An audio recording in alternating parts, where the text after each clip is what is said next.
It's after 11 o'clock, and it's time for Voices. And today's edition is hosted by myself, Jamster. It's Monday, December 11th. And the first half is brought to you by Flow, Rams, and TDC. Let's get a word from our sponsors and come back and get right into it.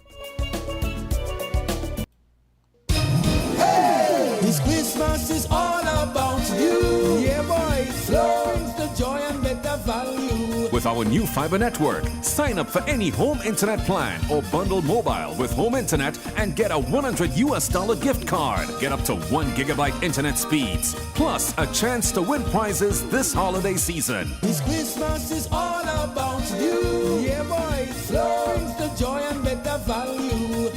Together, imagine all we could do.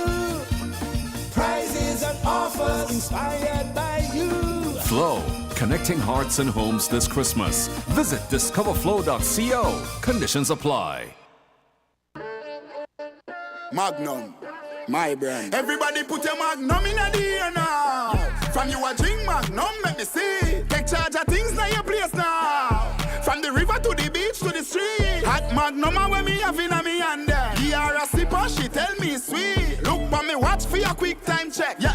Right now a Magnum for your beat. Enjoy yourself every day of the week with a Magnum. My life I forget sweeter. Must be 18 years and older to drink. Drink responsibly. Are you tired of constantly having to repaint? Then it's time to level up your paint game with Harris Paints. With Quantum I-12 technology, Harris gives you better colors that last longer and takes less coats. So this Christmas, level up your savings with 15% off 1 and 5 gallons of top quality Ultima Plus available at TDC. Then, with each purchase, play the Harris mobile game for chances to win the grand prize of $3,000 cash. Now that's a level up only from Harris Paints.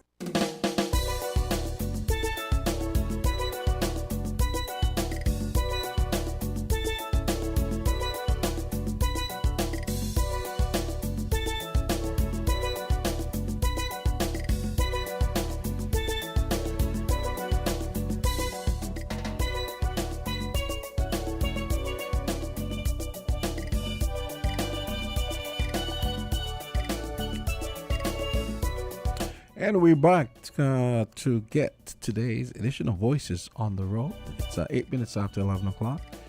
And we had an extra long newscast this morning due to the fact that last week was an action-packed, drama-filled week on the news front. And to be sure, still didn't cover a lot of the stories that unfolded last week. So I'm sure there's a lot on the minds of our listeners, a lot of things they want to discuss, they want to weigh in on. Guyana and Venezuela is in the news. We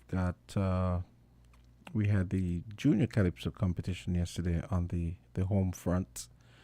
Lots of stuff that I'm sure is piquing the interest of our listeners. So feel free to weigh in on whatever topic you feel you want to talk about. The numbers are 466-0989, 762-0989, and 662-0989.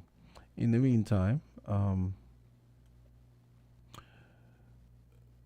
there's a story here. I'm just going to read this. President Ali of Guyana, he says that the ICJ is the sole path to resolve the Venezuela dispute, and Suriname is to strengthen transparency policies with IDB support. That's the International Development Bank. So lots of things going on in the Caribbean. I think most people are probably looking at the situation in Guyana with bated breath. There are a lot of people who feel that this is actually going to lead to actual war on some level, whether it be skirmish, for a few days, few weeks, or an extended extended conflict like we were seeing in Ukraine. So I don't think many of us expected to see. Any kind of conflict, or even the likelihood of any kind of conflict in our part of the world. We always thought of that as that's for other people, other bloodthirsty people. I don't think many of us thought of ourselves as being bloodthirsty. So it's left to be seen how the Guyana-Venezuela thing shakes out. So I await your calls, and I've been rewarded with my first call, so I'm going to go head to the phone lines. Voices, you're on the air. Hello, Voices, you're on the air. Yes, good morning again, Good James. How are you doing? morning. Good morning. This morning is just me, isn't it? Well, that's a lot. You're a lot. That's a lot, You know, for a little real. bit. For real. Because if you weren't there, other people wouldn't have a chance to get the blood pressure down. True. I must give God thanks when I went to the clinic to the doctor weekend, and my sugar level was good and my blood pressure was good. This is good. This is good to know. This is good to know. Anybody sound like Sylvie might get your pressure check. I must tell my Calypsonian, I got my name Blanchett, I call him my name, sound like Sylvie. So they will say, you better please sound like me. And I found it so funny, I said, I'm going to tell Curtis Cook, used to tell Conda, I want back my ex. So I voted for Blanchett one time. So Blanchett, I want back my ex. Now let me get on the more serious side. Mm-hmm. Now I happened not to hear the whole press conference they had, but I heard the latter part. I think it was on the radio. In the afternoon, Freedom began to play some part of it. Because I had checked that I said whatever, I didn't hear it. So anyway, what intrigued me was the commissioner response and the DPP in terms of the response rate to the filing of the accounts by those covered by the act. To my surprise, the DPP, did you hear his presentation? Yes, I did. I did hear some of it. He expressed his concern and the indignity of some people's behavior, where he said when he inquired, he learned only about 1/5, which, if anybody knows mathematics, is 20% of those required to file was still outstanding. Now, when you have only about 20% of the persons who were required by the act to file, some of them were given extension, some were told some were to file in April, those who came in after were to file in July, and you're in December and some of them still have not filed. Now, how does that mesh with all the exuberance that we have integrity in public life, and 80% of the people haven't filed? And he was threatening prosecution. I think he said he gave them to the end of the month. How does that work out? Are we really serious about integrity in public life? That's what I was asking myself, You could pass all the laws if you're not going to enforce them, encourage or demand people respond to the... The other thing that, reading between the lines, the other thing that struck me is that, he talked about, well, we expect you to hand over, truthful records and so on. But who is going to determine whether they're real or not? I mean, are they... But that is being... You listen to me, Are right? they going to have an auditor? I mean, are they going to have an independent auditor?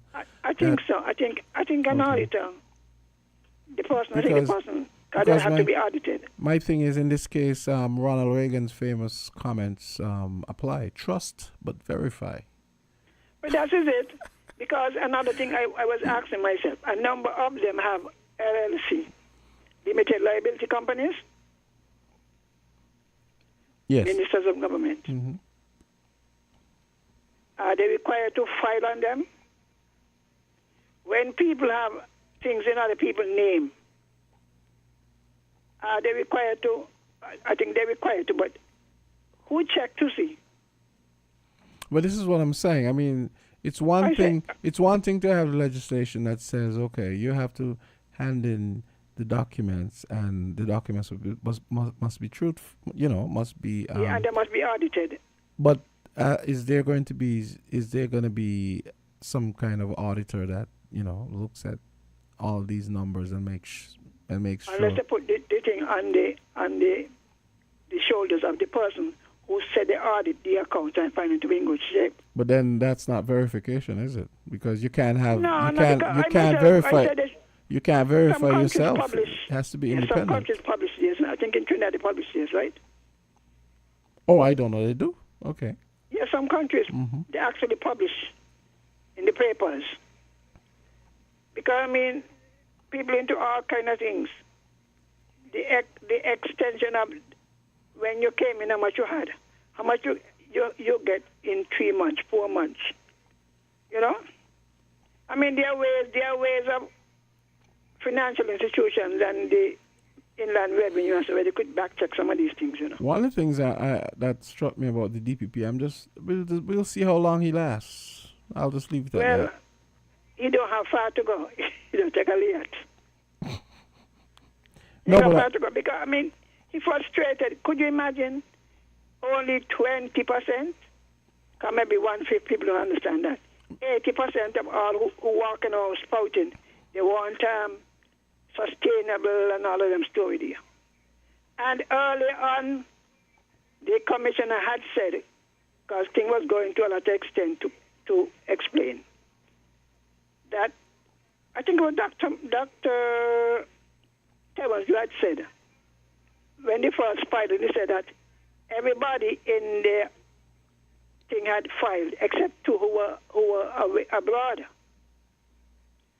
At that time, it was Dr. Douglas and Conway. They were abroad on government business, so they had not filed. Then, when I think the commissioner mentioned that 2 persons had not filed, 2 in cabinet, I don't know who. They should say who. You don't think so? Yeah. Yeah.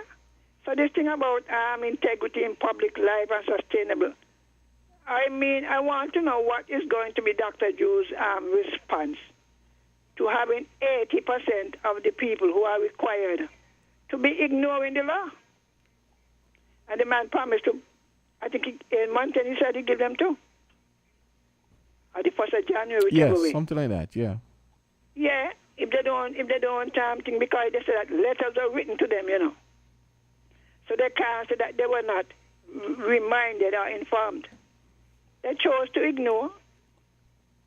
And then they come with the pompous thing about, sustainable and 25 million down. What are the people hiding? You got to be hiding something. Exactly. If you're in a position, right, where you feel that you don't want to file your business, give it up. Give it up.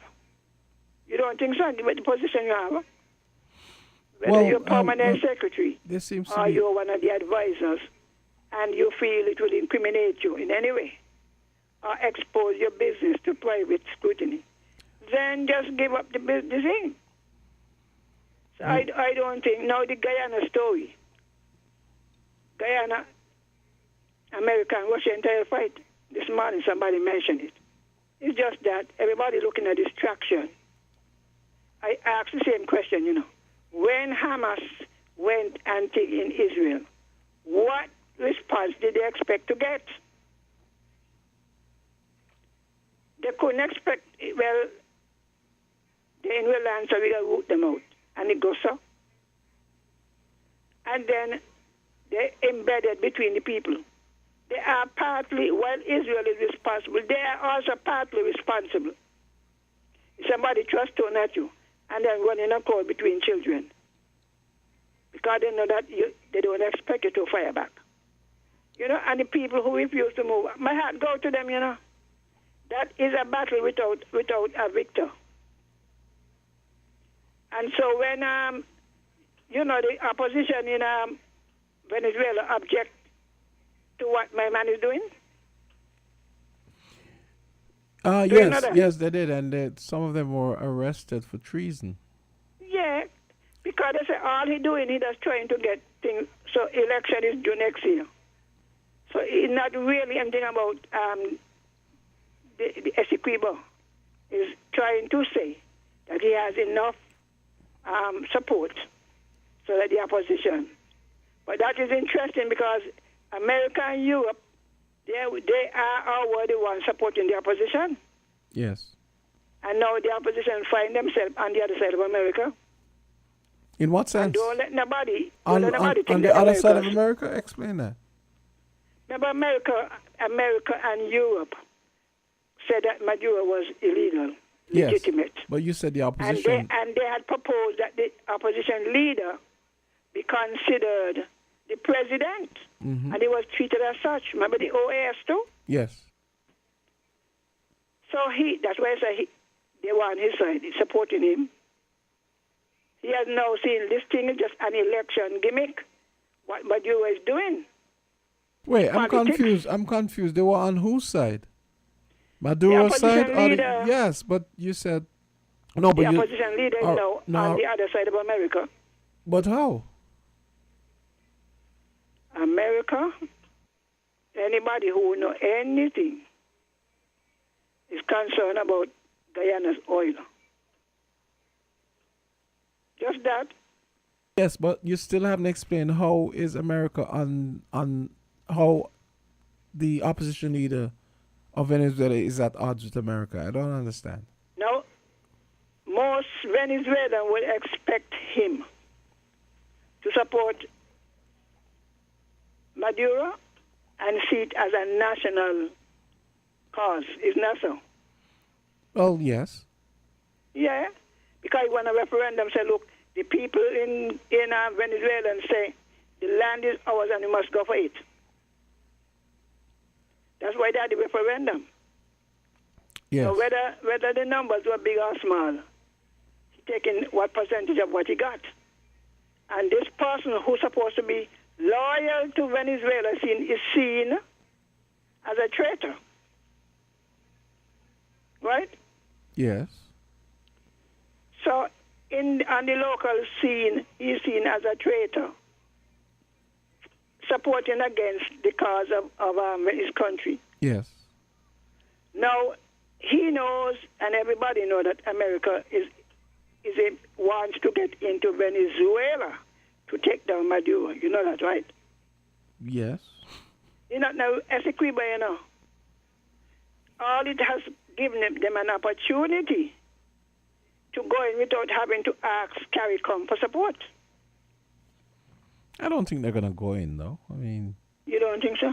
Well, I think... They could drop bomb. If they're dropping... You know, like it's strange, you know? But what I if think... they're dropping bomb on people, all in Syria, all over the place, they're dropping bomb. But what I think will happen is if Venezuela fires the first shot, then they might go in.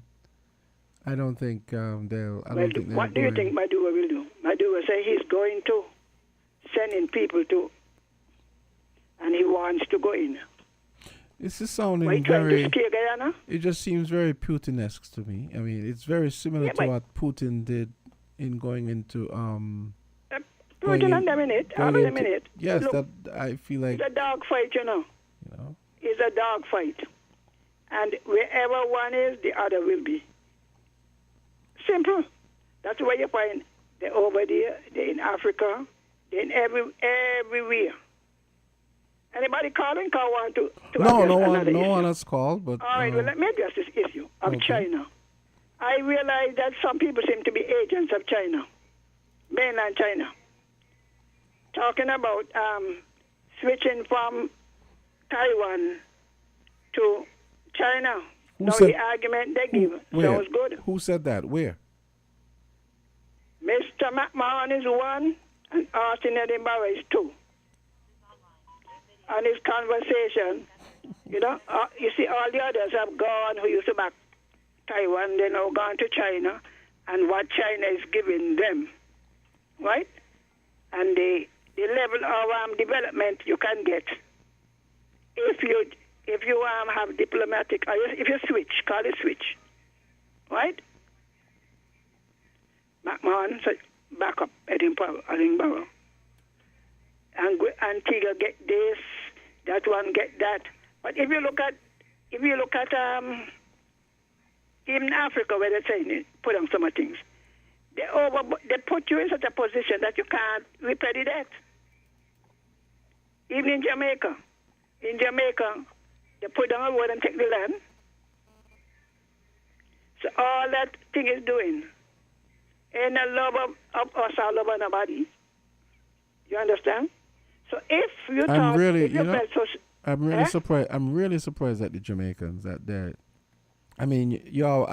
This is what some of our politicians are saying. Shocked that Jamaicans would allow we themselves to fall into a situation one like more that. We could give. They already control a large hunk of the retail sector, and now in terms of the hotel and stuff, and the lands, they already, what they are doing, nothing wrong with it, because America doing it, everybody doing it, right? But when you are proposing, we already don't have no land. Eh? They come in, they're going to put on 2,400 houses. That's a Chinese thing, Are you aware of that? The housing thing is a Chinese thing. Yeah. It is. The financiers in China, and it's working through the one in Trinidad, said it. It's saying no secret. How much land those things will take up? They already have the retail part, and, they're not even thinking, this one could give you this, and you get more if you go so. What has happened to the people who are going and overburden them with debt? That's how we reach IMF, That is how we reach IMF. We take up more debt, National Bank, before. Overextended all this debt to the governments and make us have our land locked up. How do you think you're going to get them out? So I was more shocked in the conversation. Mr. Edinburgh, that's my good friend, allowed to converse with him. He said it not yesterday, last Sunday. One long thing, and then I heard my good friend, Mr. McMahon, supporting it. Now, it may sound good, but take a good look at Africa. Take a good look at Africa. It's like National Bank, they say, you can get $1 million. Now, if 40 years, $1 million, put 40 years on top of your age. What are they doing to you? They intend to take back all that you get under this loan. Isn't that so? That all seems so to you? Yes. I would say yes. Yeah, most of our people go into that when they're 40. They don't go when they're 30s. And even 30 and 40. You're in your 70s, 40 years. So I don't know what other people think about it. We would get more. We would get this, we would get that. There's nothing free. Nothing free by nobody. And I believe, you remember the CBI? Caribbean Basin Initiative. Yes. I think it's Reagan that started it, right? Yes, Reagan. What happened to that? So the Americans are also helping to contribute to what countries being taken over. They go and they pump all the money into the eastern countries, fighting off all of the Muslims, pumping money in Iraq, everywhere they could. And they ignore us. So all the factories came in under the CBI. What are they thinking? So rather than try to fight in Venezuela, they should make it easier for our people and for their people to do investment in our country. But they have abandoned us. In the Middle East, billions. Ukraine, billions. Now they're going with Israel and the other one, them knowing war. That's a knowing war. All I do is pray for everybody, eh? So I want to hear what other people have to say about this switching. If you know, it's like a woman and a man. You know that, Jamster? Well, I really don't think that's going to happen, though. Oh, no, but boy, watch, when it comes to politicians, the only person that them is God. Not even the devil know what they will do.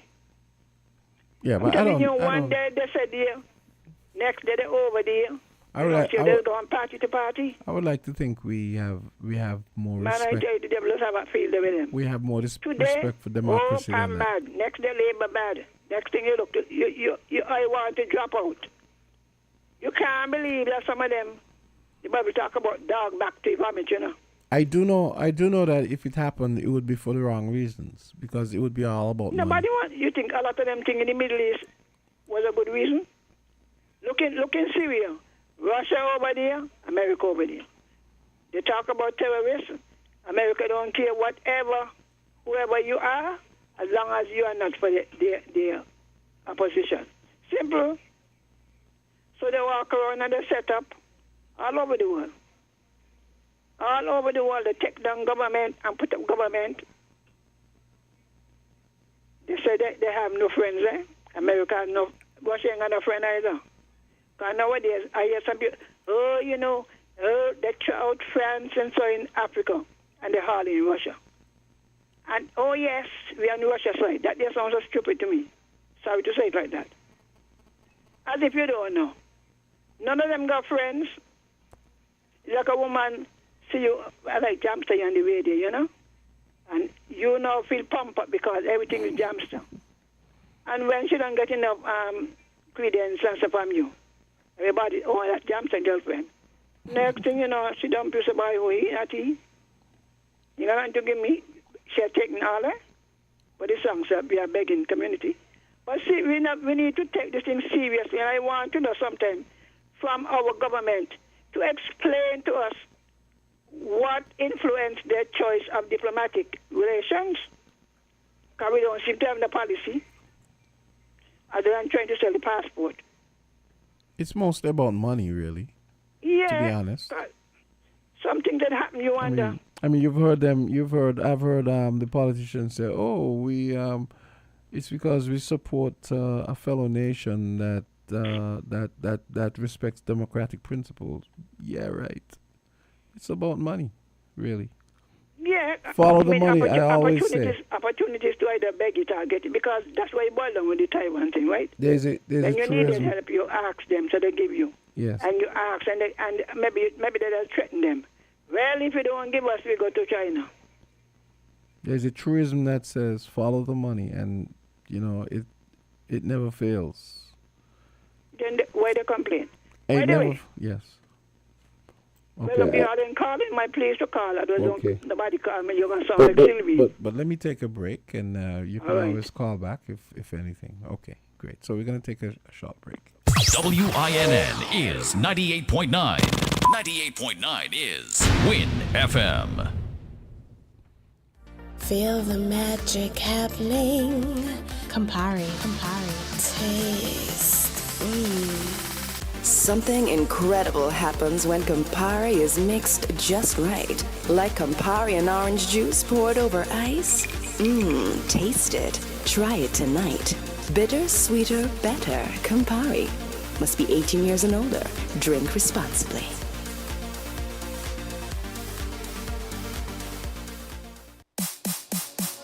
If you need protection, you need one who you can trust to secure your investment. You need one who'll do you just. TDC Insurance, you're the one that you can trust. TDC Insurance, you're always safe with us. TDC Insurance is your go-to insurance company for all your insurance needs.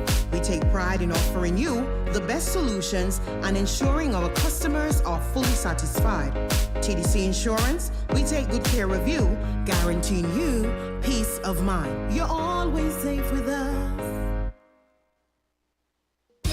Hey, this Christmas is all about you. Yeah, boy. Flow brings the joy and better value. Together, imagine all we could do. Prizes and offers inspired by you. This holiday season, get 2 Samsung A04Es for only $299 EC when you sign up for a family postpaid plan. Enjoy up to 60 gigabytes of data, unlimited WhatsApp and YouTube. This Christmas is all about you. Telling you, boy, Flow brings the joy and better value.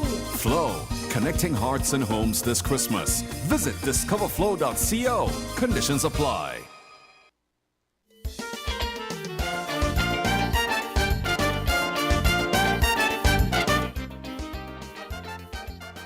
And we are back from the break. And that was a song that Miss Henry referenced, Begging Society. And I actually thought, okay, here's hoping that caller, I was trying to take a call, but so caller, be sure to call back. In the meantime, okay, here we go. Voices, you're on the air. Good morning, sir. Hey, good morning. And good morning to the listeners home on the broadcast down here. Mm-hmm. Yes, I must say a high congratulations to all the junior Calypsonians and the organizing committee. Job well done. The people who helped them put the craft together, very nicely done. But I have one concern concerning the junior Calypsonian. I do not like this thing that they're gone to and take away large amount of funding from the schools them, where the schools used to have the the Calypso show and Queen show, and the judges would select the junior Calypso thing to go to the junior Calypso competition and do the thing. I don't like this thing now that they're selecting people. The schools them always sending home begging, right? And that was good funding for them to help them to carry on the education fraternity, and that has taken away from them where you just select one person. I don't like that. I like the thing where we all go out to the shop at the different schools on a nightly basis, and they prepare themselves with the talented teen show and the Calypso show. So we are asking the Carnival Committee and we are asking the education fraternity to please to give back the school them those shows. They are missing. And that large funding that they used to make from the general public during coming on to the end of the year, the school are missing that. The other thing, my boy, I want to go on to this press conference because a lot of loophole is in the press conference there the other day, you know. Lots of loophole. Because as I continue to say from Saturday, I think the Attorney General and his ministry should select a retired magistrate or a retired lawyer to be the chief prosecutor. The DPP must not be the DPP and the chief prosecutor. Conflict of interest, and I'm going to continue to say it, we're done looking at some form of corruption here. The other thing is, with all of these persons have not filed the worth and value and all kind of thing.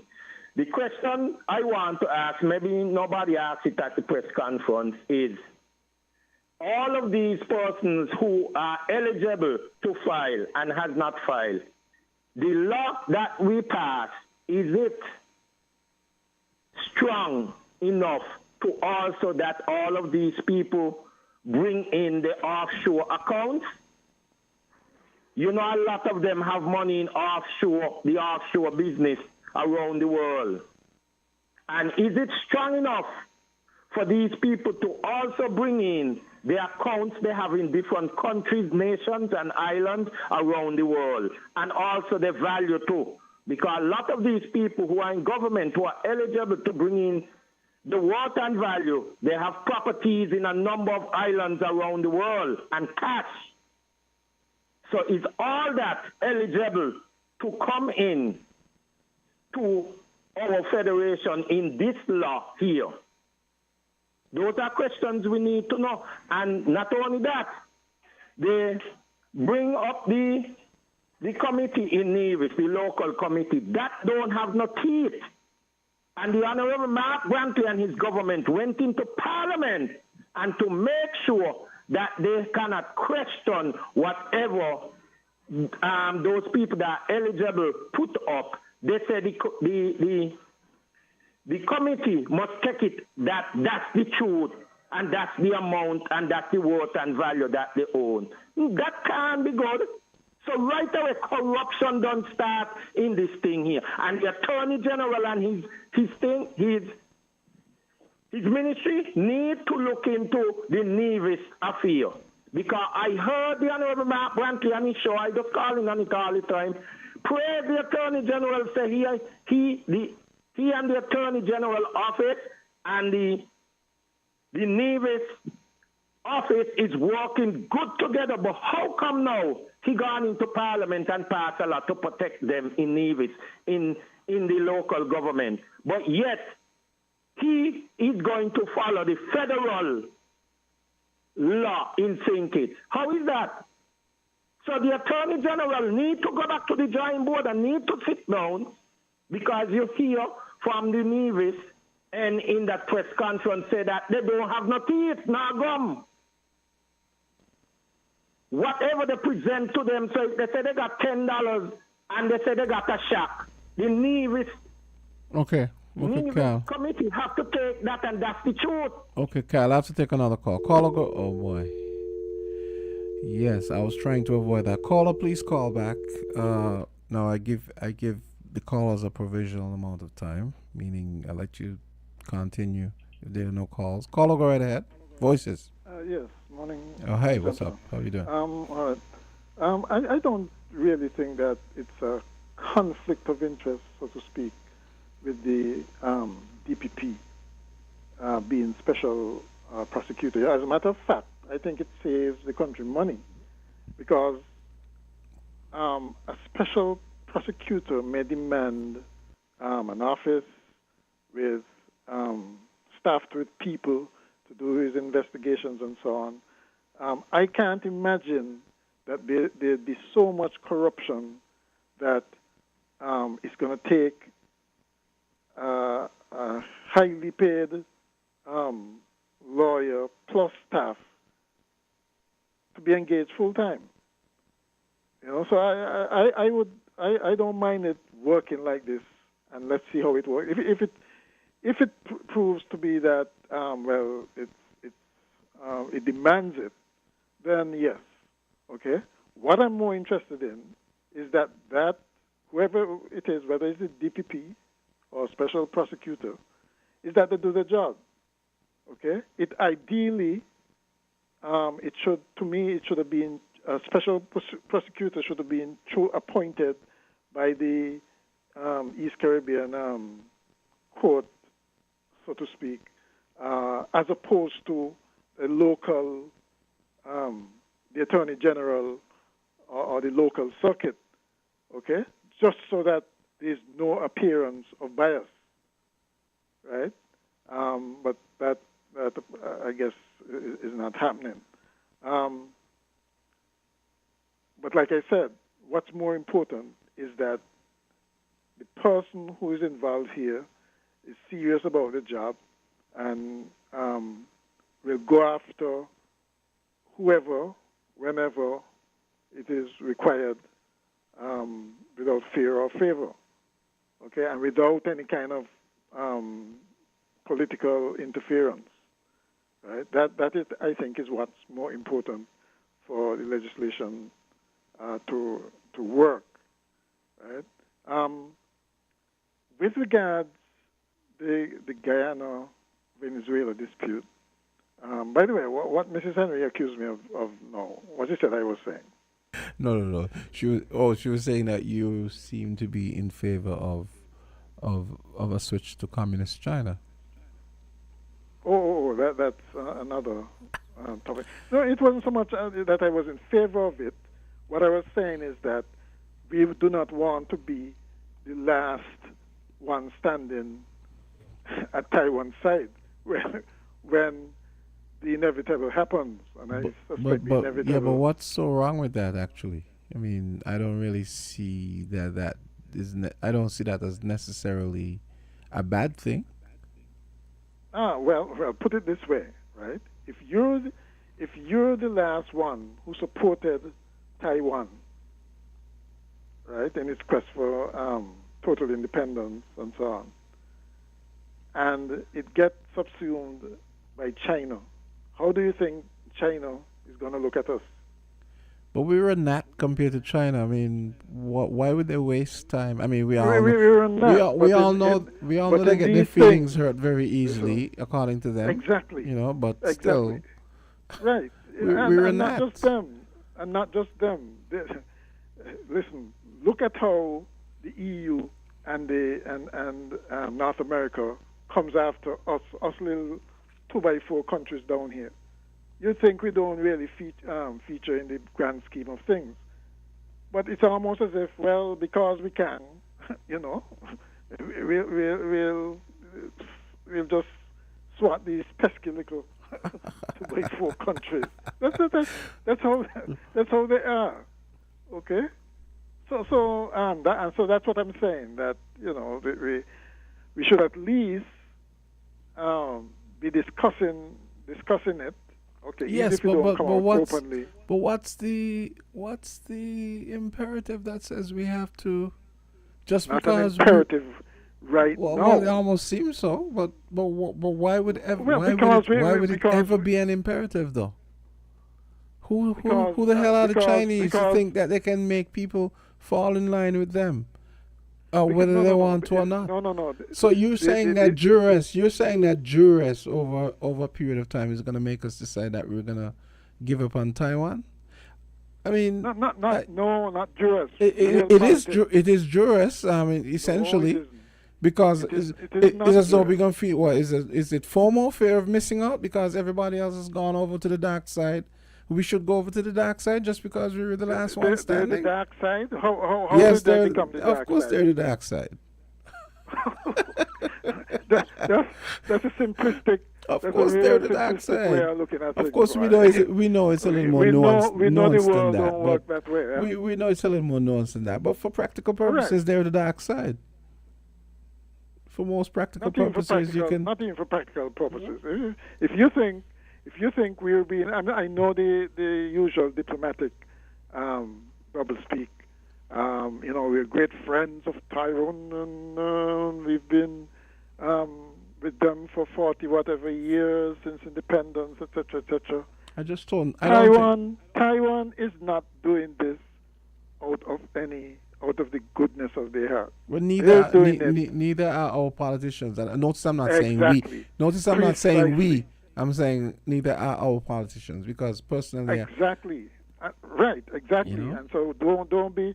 So why bring up this argument about the dark side and the light side or whatever side, right?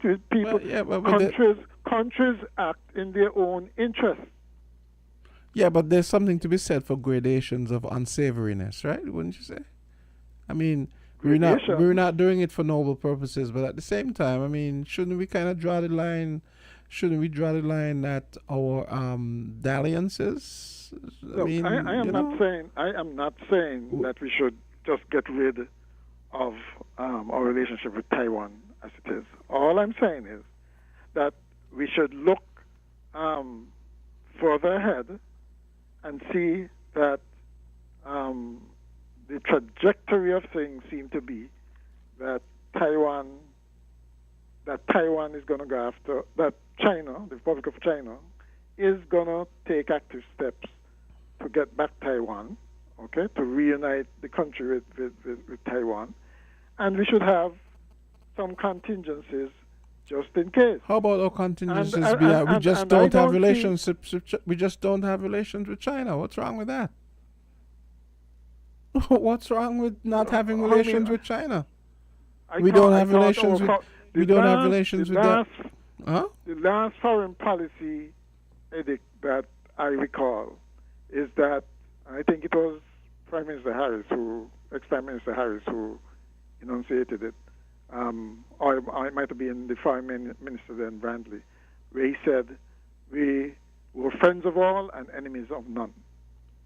But right? not having relations with them doesn't mean we're enemies of them. And besides, even if we boldly proclaim that we're no friends of China, what are they gonna do? Invade us?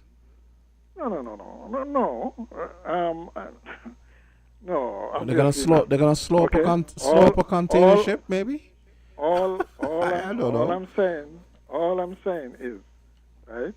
We should have contingencies just in case. Isn't it bad enough? Isn't it bad enough already that we're overrun by them? We're not overrun by them. The people they put here. Well, that's overrun in my book. If you go to a village and we don't have any mom and pop shops because the Chinese are everywhere. Yeah, but they could only be. That's overrun as far as I'm concerned. Listen, they could only be here, there, and everywhere if we allow them to. Well, right? If they provide a service, whoever allowed them to has a lot to answer for.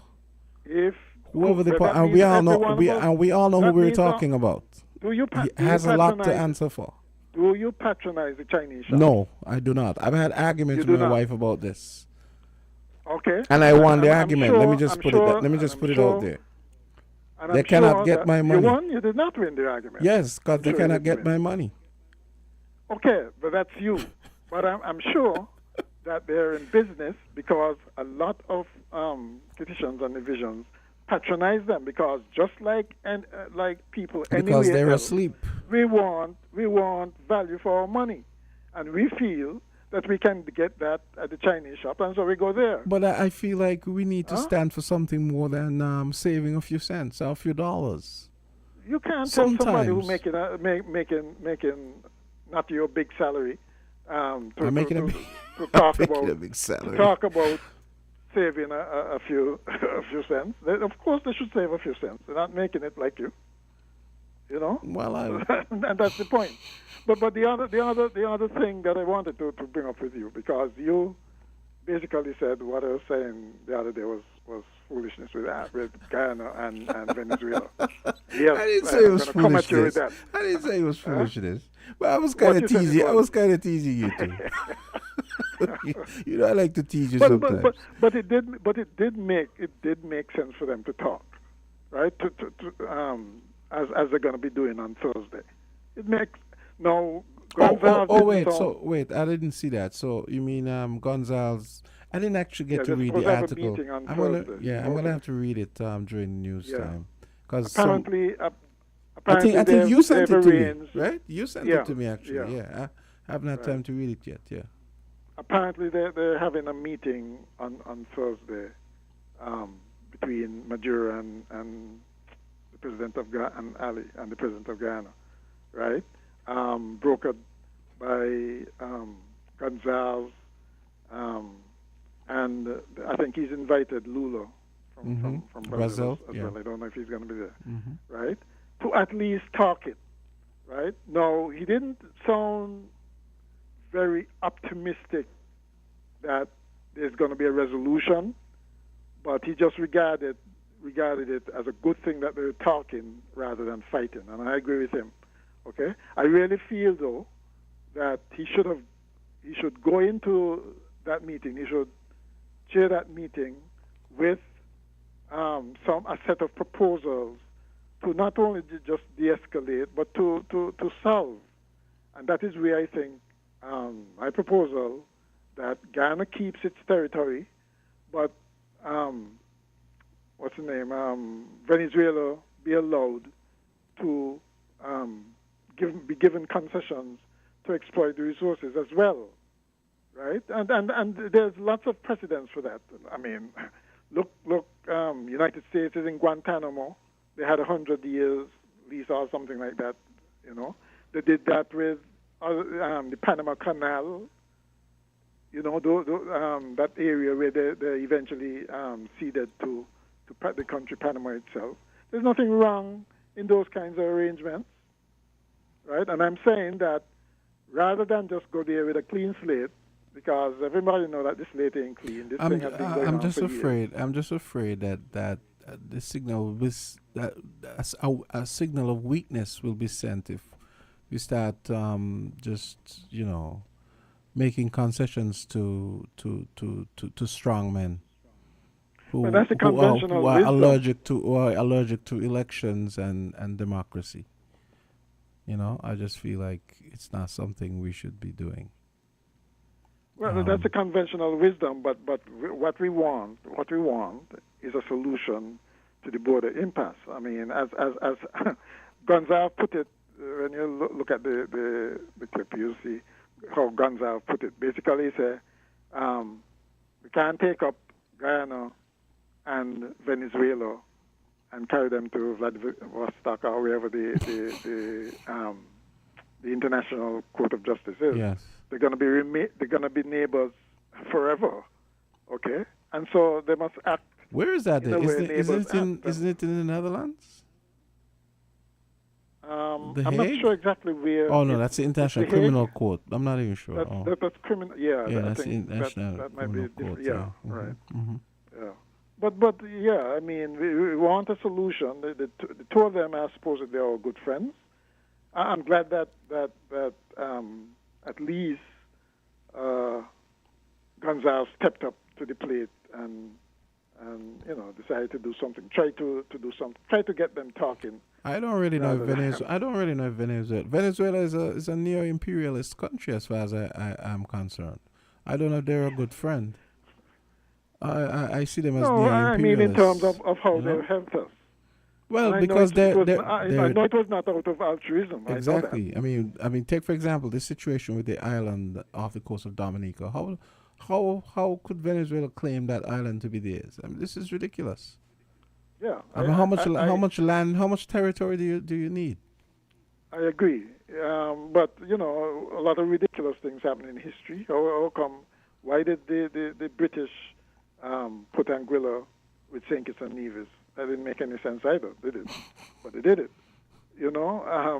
Those kinds of quirks happen, right? And when they do, they cause all kind of confusion for generations and centuries. Okay, but the fact is we have a responsibility to at least work through them, and we do that by compromise, talking and compromise. I'm kind of glad you brought up that Anguilla thing. The Anguillans need to explain to me.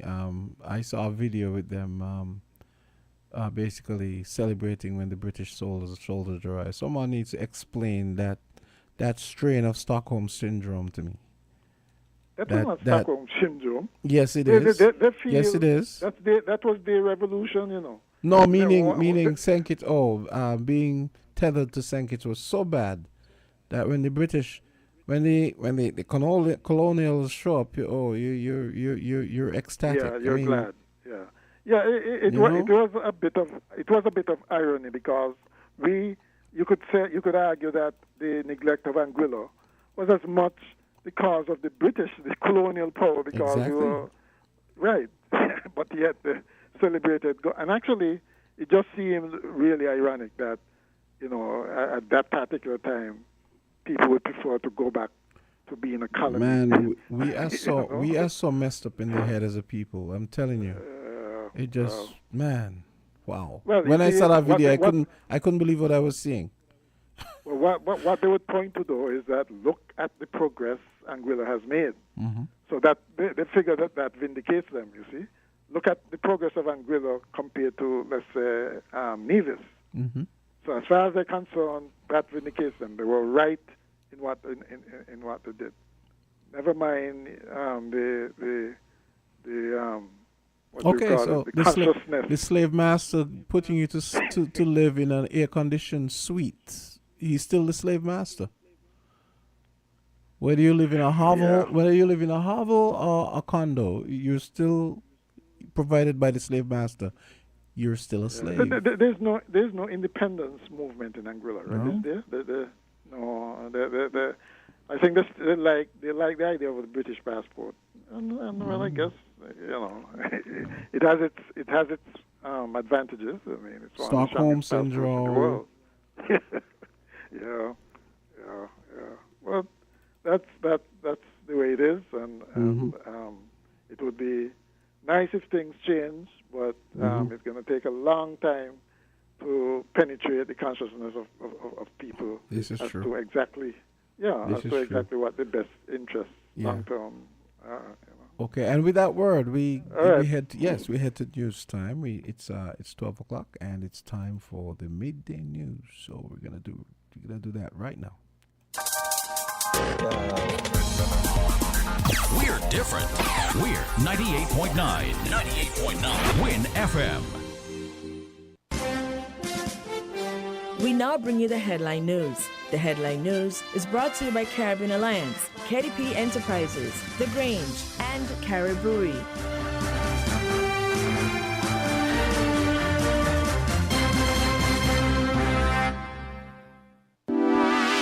Shipping your cargo shouldn't be a hassle. It can be as easy as a single call to Amerijet International, your worldwide cargo transportation solution. We provide all the services you need to ship your goods anywhere in the world, whether your shipment is fresh, frozen, large or small, alive or hazardous. You can count on Amerijet to deliver it safe and sound. Amerijet International, by land, sea or air, we get it there. For more information, visit us online at www.amerijet.com or call us at KDP Enterprises at 466-9595. Did you know that the Grange Healthcare Facility is the first purpose-built, non-governmental healthcare organization on St. Kitts? It's situated at Otley's, 7 miles east of Basseterre in beautifully landscaped surroundings. The Grange has a team of highly trained professionals and provides care that's rated as being comparable with UK and North American standards. The Grange offers varied accommodations to suit your individual needs, and our all-inclusive packages make the cost of care per hour the most competitive on the island. Services include convalescent care for all ages, daycare facilities for older adults, rehabilitation services, and training and continuing education for healthcare providers. For more information, call 466-5525 or 465-8020. Fax 466-8221 or email thegrangehealth@gmail.com or visit our website at www.grangehealthcarefacility.com. Maybe it's the way the brilliant gold liquid reflects our sunshine, or how the bright blue of its label mirrors the clear Caribbean skies overhead. Maybe it's the fresh, crisp taste of this beastly cold beer on a scorching hot day. Maybe it's even the way it brings us all together. But one thing is for sure, Carib is very much a part of who we are wherever we're from in the Caribbean. Carib, it's the way we play. Drink responsibly. When it comes to the important things in life, your health, your education, your choice of a life partner, and of course your insurance provider, only the best will do. Caribbean Alliance Insurance is the only insurance company in the Eastern Caribbean with an A excellent rating. We have a robust 3-tier reinsurance strategy that protects our policyholders from multiple catastrophes, even if they occur in quick succession. We spread our risks over 18 territories, ensuring minimal impact to individual territories when a disaster strikes. We provide an excellent claims experience. Claim settlement is usually between 24 to 48 hours. Our A excellent rating means that you are more secure with us. Contact us for motor, property, marine, public liability, employer's liability, and other policies. Dalil Walwyn, people you can trust. Local agent for Caribbean Alliance Insurance. Tomorrow secured.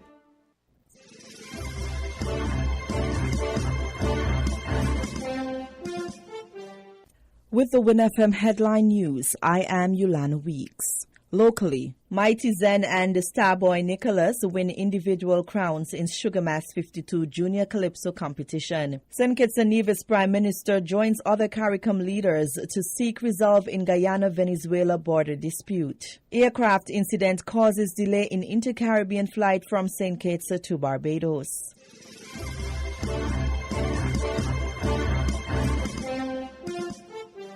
The Cable and Greenhouse Band Junior Calypso competition was hosted at the St. Kitts Marriott Resort Plaza on Sunday evening, December 10, 2023. In a superb display of talent and creativity, 13 young people competed for the crown in 2 different categories, primary and secondary. Zenobia Mighty Zen Johnson, singing All Hands, won the crown in the primary category with 390 points. She received a trophy and a cash prize of $2,500 from the National Carnival Committee.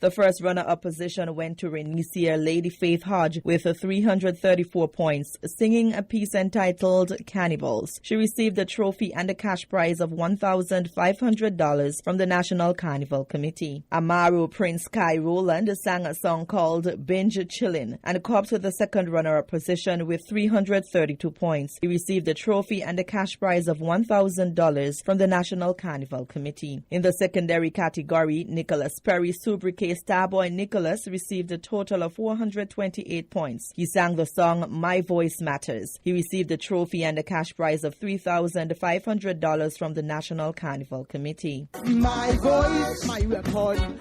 My voice, my weapon. My voice, my weapon. Leave me, let me talk. My voice, my weapon. My voice, my weapon. My voice, my weapon. Leave me, let me talk.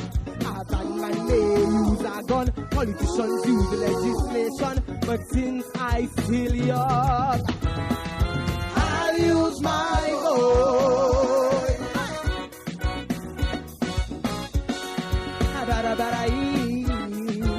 First runner-up was Edward Mighty J. Williams. He received 404 points for the song My Wish. He received a trophy and a cash prize of $2,500 by the National Carnival Committee. The former junior calypso monarch Shante Princess Nevier Hendrickson sang a song entitled In Love with Calypso. She copped the second runner-up position with 396 points. Princess Nevier received a cash prize of $1,500 from the National Carnival Committee. The top places in the secondary category received additional funds from various donors. Each junior calypsonian received a participation trophy and a cash prize of $500 from the National Carnival Committee. Climate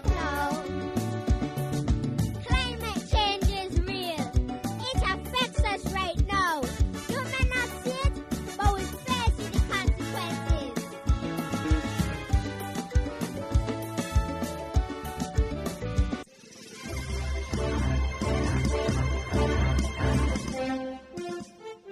Prime Minister of St. Kitts and Nevis, Dr. Terence Drew, and other leaders in CARICOM met virtually on Friday, December 8, 2023, to engage in discussions and analyze the controversy between Guyana and Venezuela. Venezuela and Guyana have long been at loggerheads over the resource-rich Essequibo lands, and with recent news that Guyana has been engaging in oil exploration there, Venezuela has taken a stance against that. Following a recent referendum, Venezuela's leadership threatened to invade Essequibo, aimed at taking full full control of the territory. Prime Minister Drew, during his recent press conference on November 7, 2023, addressing the conflict between Hamas and Israel, called for peace and added that St. Kitts and Nevis's position would always be a call for peace, no matter where there's conflict. On account of the CARICOM meeting, preparations have begun to facilitate high-level conversations between Guyana and Venezuela in St. Vincent and the Grenadines. President of Guyana, Mohamed Irfan Ali, and President of Venezuela, Nicolas Maduro, have consented to dialogue. The meeting will be held on Thursday, December 14, 2023 at 10 a.m. However, in a statement on Sunday, December 10, 2023, President Ali hinted that he will be going to the meeting on no terms of negotiation, as the matter is before the International Court of Justice, ICJ. I agree that Guyana will participate, and I will participate in a meeting on Thursday. In that meeting, we'll have a conversation with President Maduro. I've made it very clear that on the issue of the border controversy, Guyana's position is non-negotiable. That is, this is before the ICJ. Prime Minister of St. Vincent and the Grenadines, Dr. Ralph Gonsalves, said it is imperative that the meeting is hosted to help to maintain peace in the region. It is very easy in a matter like this for persons to vent anger, to beat their chest and declare in favor of this or that position. Well, that may be something quite self-satisfying, but that does not aid a solution. The fact of the matter is this: our region has been and is a zone of peace, and we like to keep it like this. If open conflict, force emerge, the implications are horrendous to contemplate. It would affect negatively everyone in the most distant villages in our Caribbean and also in Latin America. I don't think I can put it any higher than that. So we are making all the requisite preparations for St. Vincent to host this meeting. Meanwhile, CARICOM has called for a de-escalation of the conflict and for appropriate dialogue between the leaders of Venezuela and Guyana to ensure peaceful coexistence, the application and respect for international law, and the avoidance of the use or threats of force.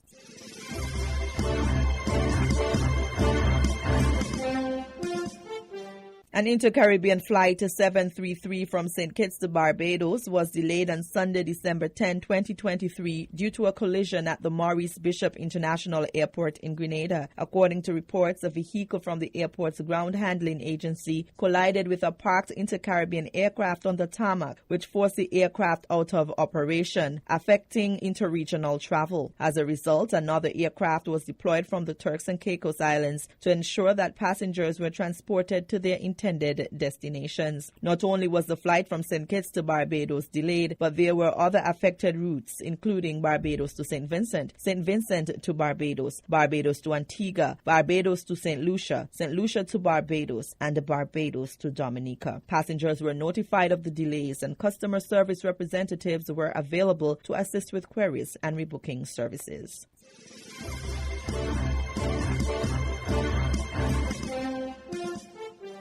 The Prime Minister, the Honorable Gaston Brown, has announced he will make Michael Joseph an ABLP Senator next year.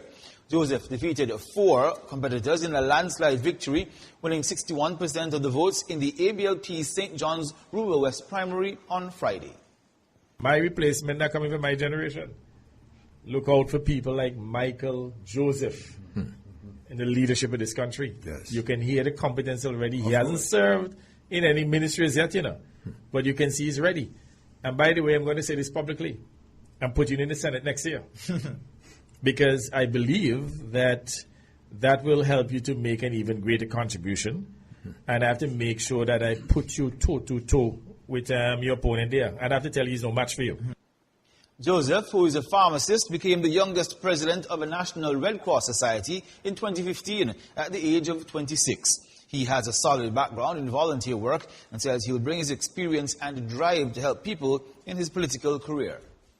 Of course, as a pharmacist, we're frontline doctors, and people come to us before they go to their doctors. Yes. So there's always this natural gravitation towards humanitarian work, both professionally and otherwise. And so this has been my history for about 20 years. And of course, going into this role as the potential candidate, it was easy to connect with people because I understood people. I've always understood them. And so people connected with me. Joseph's victory in the primary means he's set to contest the elections on the ABLP ticket at the next general elections, set to take place no later than January of 2028.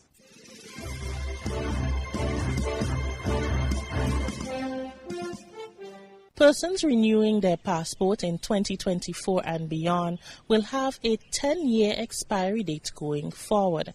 On August 4, 2006, Grenada issued its G-Series non-biometric passport with a 5-year expiry date in accordance to Grenada's Citizenship Act 1976. This will now change, according to Minister for Finance Dennis Cornwell in the House of Parliament on Monday during his 2024 budget presentation. For citizens 18 years and over, passport will now be issued for 10 years, and for citizens under 10 years for 5 years. Mr. Speaker, this policy seeks to increase the security of our passport, while at the same time making it less cumbersome and frequent for passport renewal. Mr. Speaker, as was announced by the Minister for Finance, several Grenadians have complained about the need to have to renew their passport every 5 years. There seems to have been no clear policy perspective as to why the change from 10 to 5 years was made. And Mr. Speaker, we've taken the decision to ensure that the passports go back to 10 years.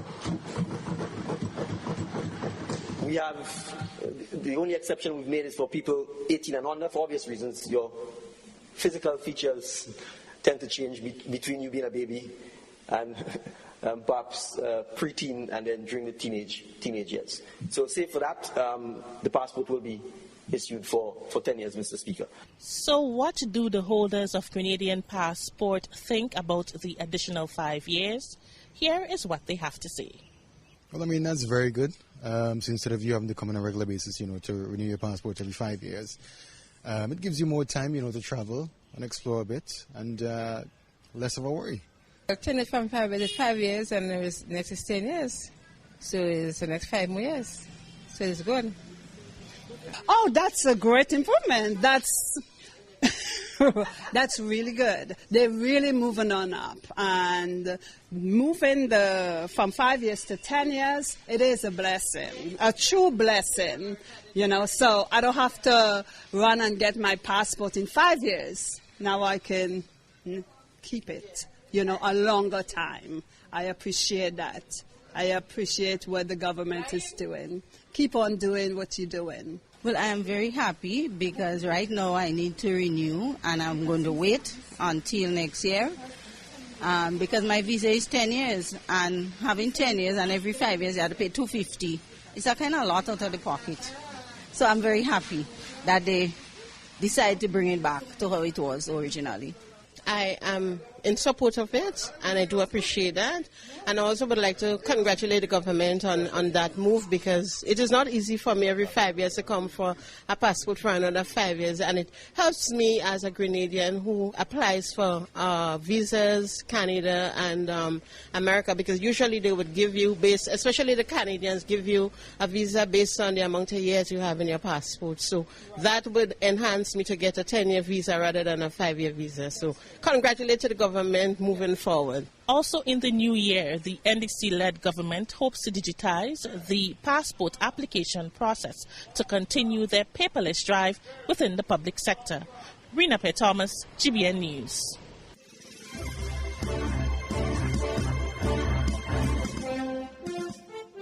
Internationally, Australia says it's tightening visa rules for international students and low-skilled workers. The country said Monday that decision could cut its migration intake in half over the next 2 years and fix what the government called a broken migration system. Australia had boosted its migration numbers after COVID-19 to help businesses fill staffing shortages. However, the sudden surge in students and workers ratcheted up pressure on an already tight rental market, with homelessness on the rise. Home Affairs Minister Claire O'Neill. We are going to make sure that we bring numbers back under control, that we build a better planned system around essential things like housing, and perhaps most importantly of all, that we build a program that delivers for the national interest. O'Neill said the surge was mainly driven by international students, a group that was kept out of the nation for almost 2 years because of the pandemic. Under the new policies, international students would need to score higher on English tests. There would also be more scrutiny if they want to prolong their stay after their studies end. The decision came after net immigration was expected to have peaked at a record 510,000 people between 2022 and 2023. Back to sustainable levels. Prime Minister Anthony Albanese over the weekend said Australia's migrant numbers needed to go back to a, quote, sustainable level. A recent survey for an Australian newspaper showed that almost 2/3 of voters said the country's migration intake was too high. Still, Australia is now one of the world's tightest labour markets and has long relied on immigration to bolster it. The Labour government has pushed to speed up the entry of highly skilled workers and smooth their path to permanent residency.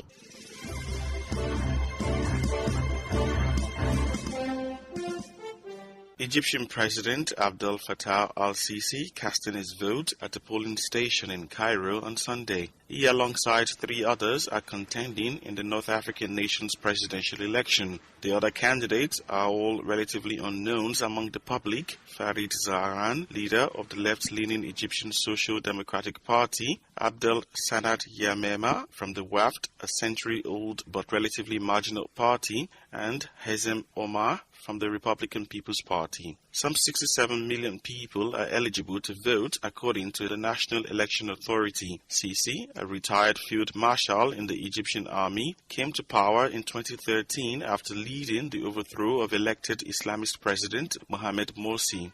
In both the 2014 and 2018 elections, Sisi won with over 96% of the votes according to official results. If he wins a new 6-year term this time, his immediate priorities would be taming the near-record inflation, managing a chronic foreign currency shortage, and preventing a spillover from the Israel-Hamas war in Gaza. Voting will take place until Tuesday. Official results will be announced on December 18.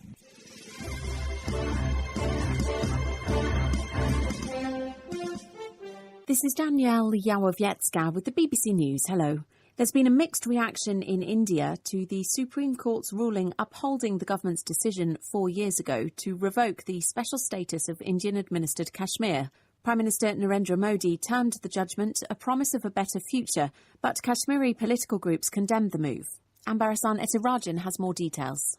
Most political parties in India, they have welcomed this ruling by Supreme Court. They describe this as long overdue because this special privilege to only one state was a major bone of contention between various political parties and the Kashmiri political groups. However, if you talk to the Kashmiri political leaders, they say that they were disappointed by the order because they were not discussed when this major decision was taken, but they will continue their fight for justice, for the respect of the Kashmiri people. The United Nations climate body has published its latest draft of a deal it hopes to conclude at the COP28 summit in Dubai.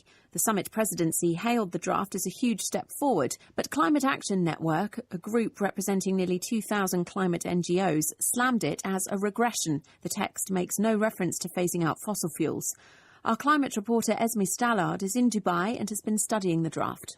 The real crucial element that we're looking at is Clause 39, which is the focus around fossil fuels. Now, it's a lot clearer, it's a lot more specific, but the language phase out of fossil fuels has been completely removed. In its place, countries are asked to reduce production and consumption of fossil fuels. On the face of it, that looks strong, but at the top of that clause, it says countries could do that. So it's optional, and that, I think, it will be disappointing for some countries. The Israeli army has issued another call for Palestinians to evacuate areas in the north and south of Gaza as fierce fighting continues across the enclave. The Hamas-run health ministry says dozens of people have been killed in the past 24 hours. Yolande Nell is in Jerusalem. Israeli airstrikes have been pounding Gaza's biggest southern city, Khan Yunis, where it's thought that Hamas leaders may be holed up. There's also been heavy bombing and close-quarters fighting in the centre and north of the territory. Meanwhile, Israeli reports suggest that military officials want to continue the current intensity of fighting, which involves several army divisions deployed deep inside Gaza until the end of next month.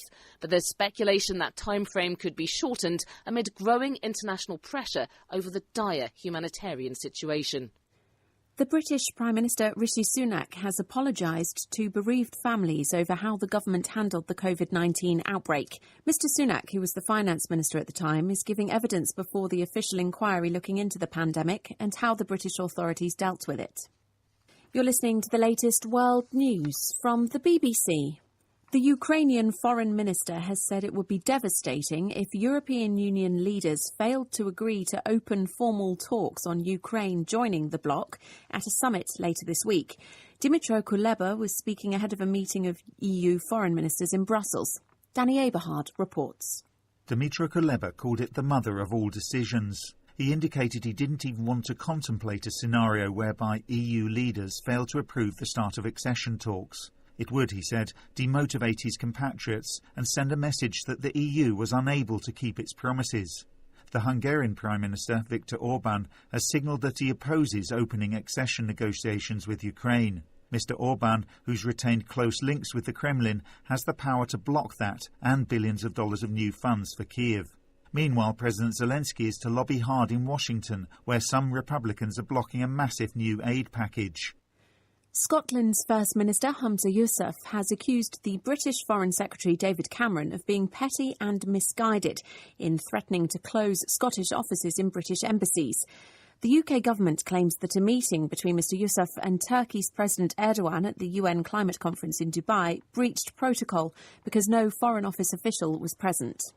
An outspoken doctor who exposed the AIDS epidemic spreading in rural China in the 1990s has died after living in exile in the US. Gao Yaojie was a gynecologist working in China's central Henan province when she discovered that thousands became ill with HIV and AIDS due to infected blood donations. Health officials had tried to cover up the problem. The government of Greece has announced that football matches will be played without spectators for 2 months following violent clashes between rival groups of fans. The announcement follows serious clashes in Athens last week that resulted in one police officer being critically injured. BBC World News.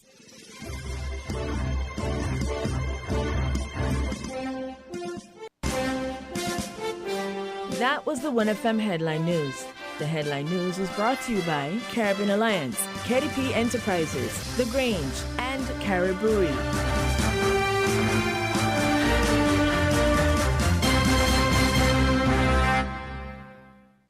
When it comes to the important things in life, your health, your education, your choice of a life partner, and of course your insurance provider, only the best will do. Caribbean Alliance Insurance is the only insurance company in the Eastern Caribbean with an A excellent rating. We have a robust 3-tier reinsurance strategy that protects our policyholders from multiple catastrophes, even if they occur in quick succession. We spread our risks over 18 territories, ensuring minimal impact to individual territories when a disaster strikes. We provide an excellent claims experience. Claim settlement is usually between 24 to 48 hours. Our A excellent rating means that you are more secure with us. Contact us for motor, property, marine, public liability, employer's liability, and other policies. Delisle Walwyn, people you can trust. Local agent for Caribbean Alliance Insurance. Tomorrow secured.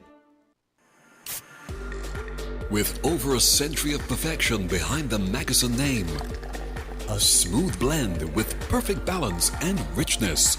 It's no wonder Mackeson Triple Stout has a legacy of perfection.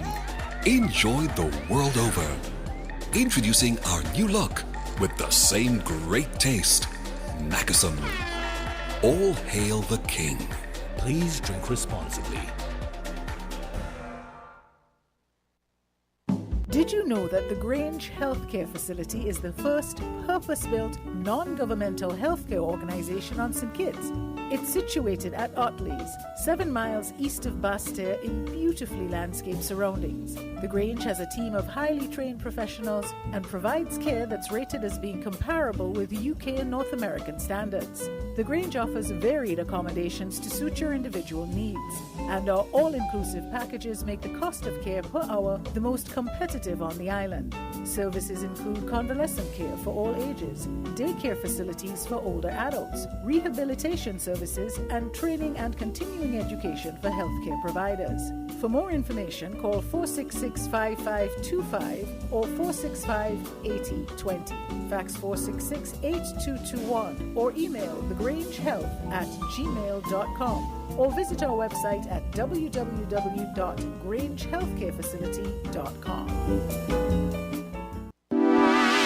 Shipping your cargo shouldn't be a hassle. It can be as easy as a single call to Amerijet International, your worldwide cargo transportation solution.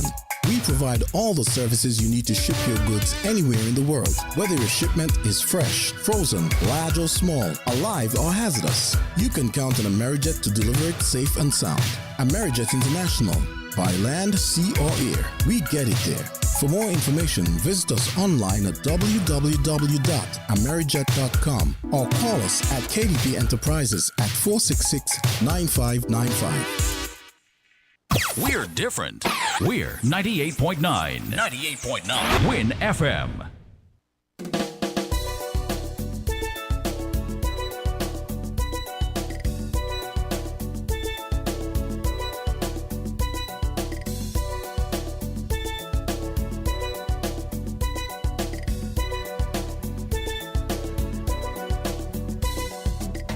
Are you ready to turn transactions into treasures?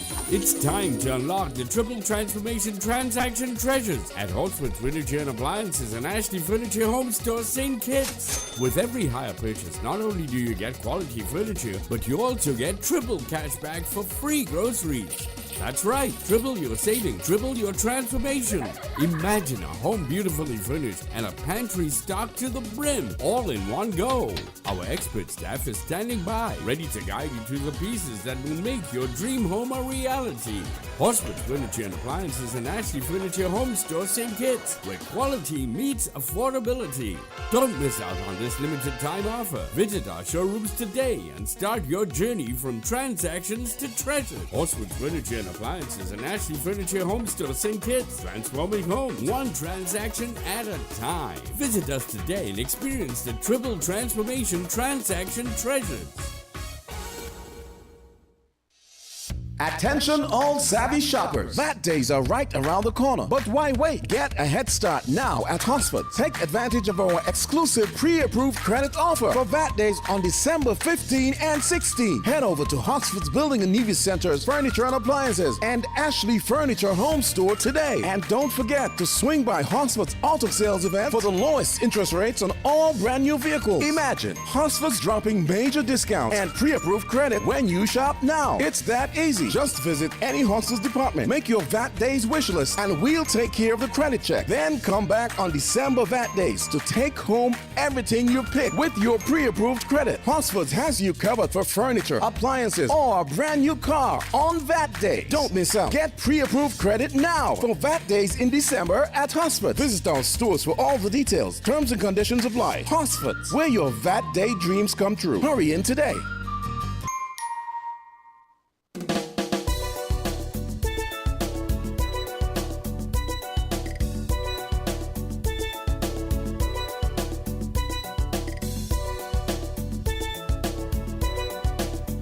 It's 12:33, and we are back for the second half of Voices. And this segment is brought to you by Hosford's. And I'm ready to take your calls. And don't forget, Voices ends at 1:30. So you've got a voice here on this show, and the numbers are 466-0989, 762-0989, and 662-0989. So most of you by now have heard of the meetup that was organized by the Prime Minister of St. Vincent and the Grenadines. That's supposed to take place on Thursday. That's supposed to be a summit between Guyana President Ali and Venezuela President Maduro to discuss to discuss the ticklish issue that has been pretty much dominating some of our discussions here especially on Island Tea and so on, and the news cycle. Mr. Ali has made it known that the Essequibo matter is non-negotiable.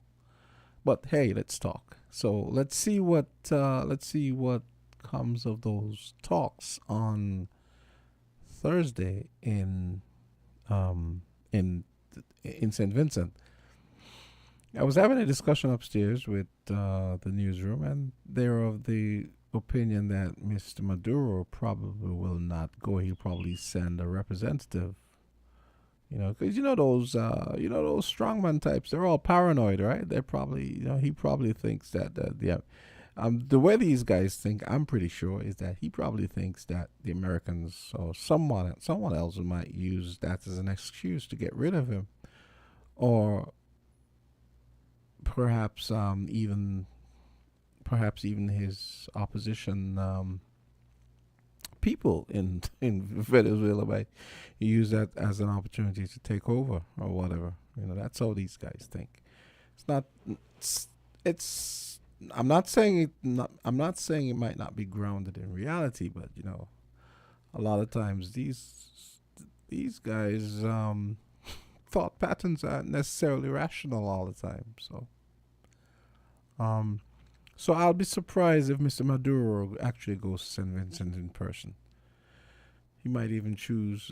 It might very well be that he said he's going to show up, and then maybe at the last minute he might say, "Okay, we're going to do this by Zoom," or "I'm going to send my second vice president," or something. I don't know.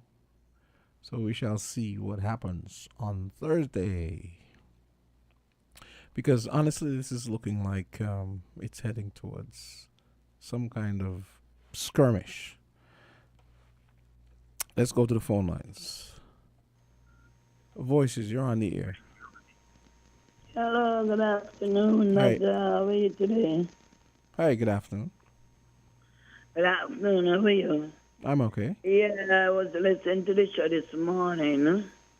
Very informative, and what I'm going to say just right. I hear Mr. What your name? Nevis Brantley really talking some things with you now. And I just listen to the opposition too, and they're saying a lot of things. He peddling is not right. It's like two people together, they're supposed to be thinking nearly alike. If you want, the opposition in the house, why? Nobody for them. So who's going to represent the NRP side? Yeah, and this thing power is just fabricating. Everybody believe they might in their own way. And that's what make God send us some flood and let us see that half the country could be washing away and half will be saved. I made to understand now we want to go Commonwealth. We can go watch Barbados. That's a bigger place than us. And they finish with all the sugar cane. We know out all of our sugar cane. So I don't know what we're going to eat after. Are we going to drink the water after a while or what? I hope Dr. Joe don't get carried away and think before he can have think about it. Town hall meeting and what's not. What we going offer? Sugar cane done, right? The agriculture is so poor. It's like a beating every day. You're beating a child telling, don't do this, don't do that. And they still go and do it again. I don't know what we're going after. I beg them hard, right? Don't take the country down this slippery slope place to benefit the gain.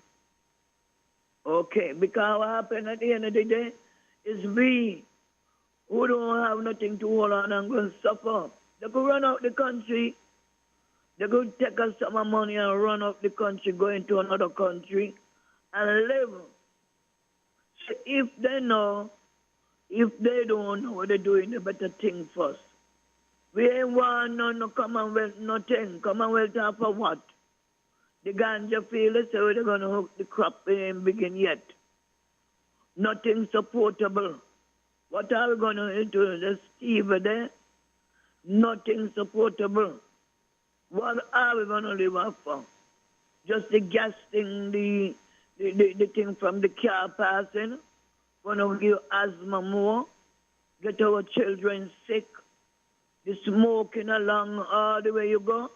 They give that thing a thumbs up, you know. And Mr. Lazar, may I call you Lazana? Azar, if you walk down... No. This is Jamster. This is not Azar. Oh, Jamster. Okay, thank you. If you walk down the town, you know, you're like in a hell hole. They say do it home. Smoke as much as you want home. You're on the road, you just get in this thing. Let me tell you here, in 2025 to 2026, I don't know where I have asthma, and more asthma going to be in St. Kitts. You hear? I tell you, talk about that place down there again, them two hydrants where they got here. Especially the one by Social Security. They need to put a bobcat. They could imagine people going to be using that Christmas so they're cooking around the area there. When you finish from working, if you go there and look at the thing, it needs drill out, and then let all the dirty water run out. Oh, Lord, our health care gone to the dog, and people are collect so much money from it, and it's how we gone. Old people are so clean down there, and they used to look healthy. The one by the market, and the one down there by the social. Because I drop a bread over there and you feel like take it up and eat it. No. Stay and walk today. I mean, jump today when you finish your work and you're going to see what I'm speaking about. I say healthcare gone to the dog or poor us. Well, good afternoon. You hear? Because we're talking like we're talking in vain. Okay. Okay. All right. So we heard from that caller. She is of the feeling that that something needs to be done about those matters. So yes, I go back to the phone lines. Voices, you're on the air. Hi, good afternoon, Jamster. Hi, what's up? Yes, I wish to weigh in on something you discussed with Mr. McMahon. Mm-hmm. I thank him for the information because I was not privy to Mr. Gonzalez got in as a broker in this pact with two neighbors, Venezuela and Guyana. That was heartwarming, if I can use the word. A bit we don't know if Mr. Gonzalez has, as Mr. McMahon said, something that he can just go beyond about president sitting and having a conversation. Because those two have been neighbors for the longest. And something like that needs to be done in order to really cool hot head. Because what will happen, the bigger players will get involved. And then there's an old adage, there's an African proverb which said that when the elephants fight, it's only the grass gets trampled. At the end of it, it's only Guyana and Venezuela will be trampled because the U.S. will get involved and Russia will get involved. There is a phenomenon, though, with the formation, and the Brazilian president would be a go-to, because he's considered to be the biggest player in South America. Brazil, we know, have a good landmass, but Brazil is one of the BRICS nations, and the BRICS is growing. And Venezuela, no doubt, would have up to get inside, put in a request to be a part of the BRICS. But it's only Iran and Ethiopia, I think, was successful at the last BRICS meeting in South Africa. I deliberately say Ethiopia because there is another scenario, a potential scenario too, with Ethiopia and Eritrea, a former province of Ethiopia, before the Italians got involved, and then Eritrea gained their independence under Italy, and then they fought a long war with Ethiopia. And it's happened so that they're close to the Horn of Africa. And I read an article recently where the Houthi rebels, the Houthis, they're the government of Yemen. And that little, but the Horn of Africa and that little space there with Yemen, it is a vital, critical water course to go up to what they call the Red Sea today, which was the Eritrean Sea. And they are trying to flag all of the Israeli ships. How would they know that? We don't know. But there is a force to be reckoned with because they are firing missiles from all the way down there. Some of them have been intercepted. So I am following the trend to see where there are a lot of skirmishes, and they would not just remain skirmish. They have the potential to become full-scale wars in critical, vital areas of the world. What if the Houthi to be successful in that area there? They will have to force some ships to go right around the continent of Africa, which is going to take another month for some ships to reach to their final destination with very scarce cargo. Okay. So we want to see the oil, all of that, the oil reserve within that space down there, stay between where the citizens of Venezuela and the citizens of Guyana especially benefit from it. Not the oil companies, the Exxon Mobils and all those other companies. And I think that is one of the biggest fears of Venezuela. That they are oil producers, and why not their company, as opposed to other foreign company? One will say, well, hey, that's their prerogative. They can retain any company that wants to do that. But considering those lands was always in dispute, I hope the sit down with those two presidents will reap dividends so that both countries could benefit from the resources in that part of the world, as opposed to others benefiting from far and wide. Remember, Jamster, when the war started in Ukraine and the United States realized that they were not able to get certain natural gas, whatever, we know the United States have their own, but they always seek to get others from the outside. That is when the U.S. and Venezuela started to really mend fences. And here is it now, the U.S. will side with Guyana. And so, that's just my 2 cents on that matter there. I will continue to listen. I'm going to come back on another issue. Okay, great. Okay, so that's another call. I have some friends who are of the mind that whether we like it or not, there probably will be violence, meaning there probably will be exchange of, gunfire and stuff. Mr. Maduro seems hell-bent on doing what Mr. Maduro wants to do, so we shall see. Voices, you're on the air. Hello. Good day. Hey, good day. I think one of the things that is being missed, actually, I don't think it's one of, I think the primary reason for this recent interest by Venezuela, correction, by Maduro in Guyana, is the fact that Mr. Maduro is very unpopular at home. He faces an election next year. More than 15% of the population has left the country because of the dire economic circumstances in Venezuela.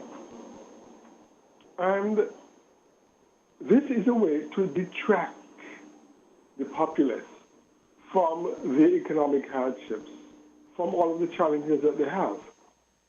All over the world, despots and even elected officials use this strategy that when things are not going right at home, they engage with things going on elsewhere, reflect themselves as being victims, and whatever happens, people will rally around the flag.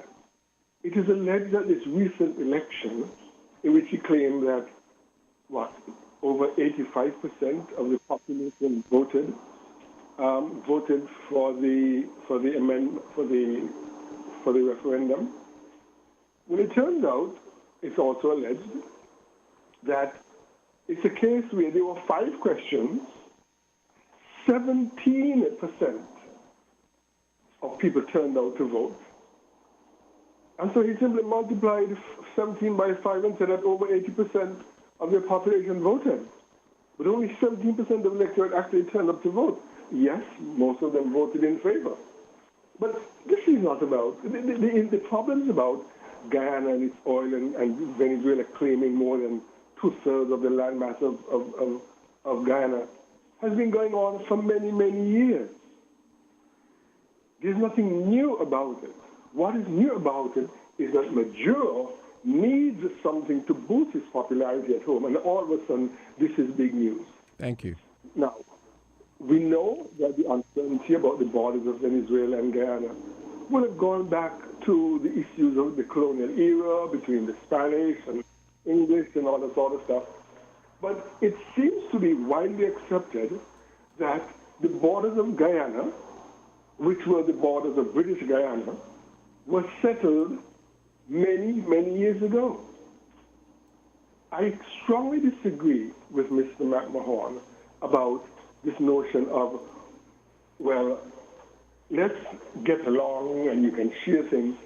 Mr. McMahon, Panama, which you use reference to, was created by the United States of America in order to be able to build a canal. Panama was created by taking a chunk of Colombia. There's no country called Panama. There's a country called Colombia. A chunk of Colombia was effectively taken over by the Americans, created a country called Panama, so that they would have the opportunity to build a canal, because the Colombians were not particularly favorable to the proposal to build a canal cutting through the landmass of Colombia. And would you say to the Cubans, where the United States occupies unlawfully Guantanamo region, in defiance of the Cubans saying, we may have signed a treaty with you many years ago, on the duress, whereby you occupy this place for, I'm not sure whether it's in perpetuity or for a very long time, I'm not sure the thing. And the Cubans said, okay, that was a colonial agreement. We are now saying this is our country. We don't want you occupying Guantanamo. But guess what? That Cuba doesn't have the strength to push out United States. So should the Cubans say, okay, let's get along. You know, America, you can use it. We're not going to make any demands on you. You can use it. You made reference to the that little island off the coast of Dominica. Yeah, Bird Island, I think it's called. It has been ceded to Venezuela.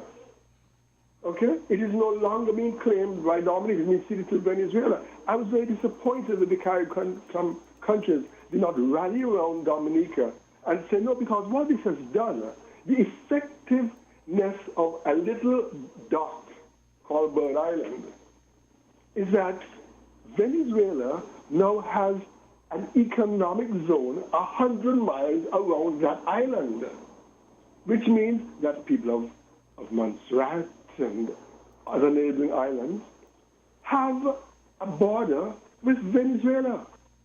Whether you have a dot that is 20 square feet or 20 square miles, you have an economic zone of up to 100 miles around it that you can exploit for the purpose of fishing and minerals and other things. That is what Venezuela wanted. So they've now muscled out Dominica. And we have the CARICOM countries saying, oh, we are all in peace and we don't want any kind of conflict. No, we need to stand up to Venezuela. We may be grateful to Venezuela for giving us cheap oil, but here's a country whose oil industry is in dire circumstances. Of course, not exclusively because of their fault. Some of it is because of American sanctions. They cannot get new equipment, etc. But primarily because of their own economic mismanagement. So now they want to take over a part of Guyana where there's claim to oil. They can't even manage what they have at the moment, but they want more. Exactly. You ever heard about the dog with the bone that stood over the stream and watched the river flowing by, looked down and saw another dog down there with a bigger bone and decided to back at that dog? And guess what? It opened its mouth and its bone fell out and both bones disappeared down the stream. Exactly. The Venezuela-Guyana matter is not anything more than Maduro trying to boost his popularity at home, where he has strangled economic development. He has taken away the rights of people to protest and other things. And he's trying to give himself a reason for people to vote for him in next year's election. That's all that it's about. It's not that he suddenly found salvation and realized that, oh my word, we've been neglecting the people of Guyana, of Essequibo. People of Essequibo are not demanding to be called Venezuelans. They're not saying, Lord, we're not getting a good deal in Guyana, let's become Venezuelans. They're not. Exactly. Thank you very much. Yeah, it's and I, you might not agree with me, but I really think it's going to lead to some, it's probably going to lead to some kind of battle for however long, whether it's hours, days, a week. That's what it's looking like to me. It's unfortunate because the people who will lose out are not the politicians. The people who will lose out are the farmers and the fishers in the Essequibo region, who will likely be the subject of raids by Venezuelan security forces and things like that. They're what's going to lose out. The people living in Georgetown in their mansions and driving around in their Bentleys that have now been funded from the oil wells, newly discovered oil wells, newly developed oil wells from Guyana, they're not going to suffer. The ordinary folk in Essequibo are going to be the ones who are suffering under the stress, because there's no way that Guyana can protect Essequibo against Venezuela militarily. Guyana is 83,000 square miles. That is to say, it is larger than England. It is larger than England and Scotland combined. Okay? It is 83,000 square miles. England is just about 60,000 square miles. Guyana has 750,000 people. Based on its population and size, if the same population was in St. Kitts, population of St. Kitts would be less than 1,000 people. Mm-hmm. That tells you how empty That's crazy. Guyana is. Yeah. So there's no way they have the resources, either military, might, or just strength and willpower to keep Venezuela out if they were determined to come in. But we must speak up as CARICOM people. We must speak up and not say, because we're glad that you're giving us discounted oil, we're going to keep our mouths shut, because it will be a wedge. They've already taken Bird Island, Essequibo. Who knows what's next? They're also expressing concern, expressing interest in parts of Brazil, which is why the Brazilian president has said he's sending a representative to these talks in St. Vincent, because Venezuela also claims part of Brazil. Well, he knows he can't beat Brazil, that's why he's not making I didn't know that. Oh. Okay, look at the map. He's also, Venezuela also over the years claimed part of Brazil. All right? So, come on. It's about popularity and winning the election next year. It's not about that Guyana is exploiting the oil resources of Venezuela. Exactly. And there's the added twist of the fact that the Americans had to kind of come to some kind of agreement with them when the Ukraine war started, concerning making up the shortfall of petroleum that Russia's production would have been providing if there hadn't been a war. And then we found out that part of the agreement is that they have free and fair elections. So clearly he doesn't want to have free and fair elections, and he's doing the usual thing that these types always do: distractions, right? And let's be fair, the United States is not blame-free. During the Bush administration, the then Secretary of State, what was her name, Condoleezza Rice, blurted out one Sunday morning that the United States was supporting some people who had tried to overthrow the then Chavez government, and declared that they were in support of the coup. The coup barely lasted 72 hours, and the United States had to backtrack. Also, the hypocrisy of the United States, I'm talking about Venezuelan oil, there's a company called Citgo, C-I-T-G-O, and there are Citgo gas stations all over the United States. Mm-hmm. Who owns Citgo? It's a Venezuelan company, yeah. Mm-hmm. So all this talk, as people often say, the United States does not have friends, it has interests. So whatever is convenient at the time will be utilized. And so, as you said, there's a guy in Ukraine and trying to get, it's that principle that says, the enemy of my enemy is my friend. Friends are conveniences. Friends are not necessarily based on principle when it comes to world international politics. Friends are conveniences.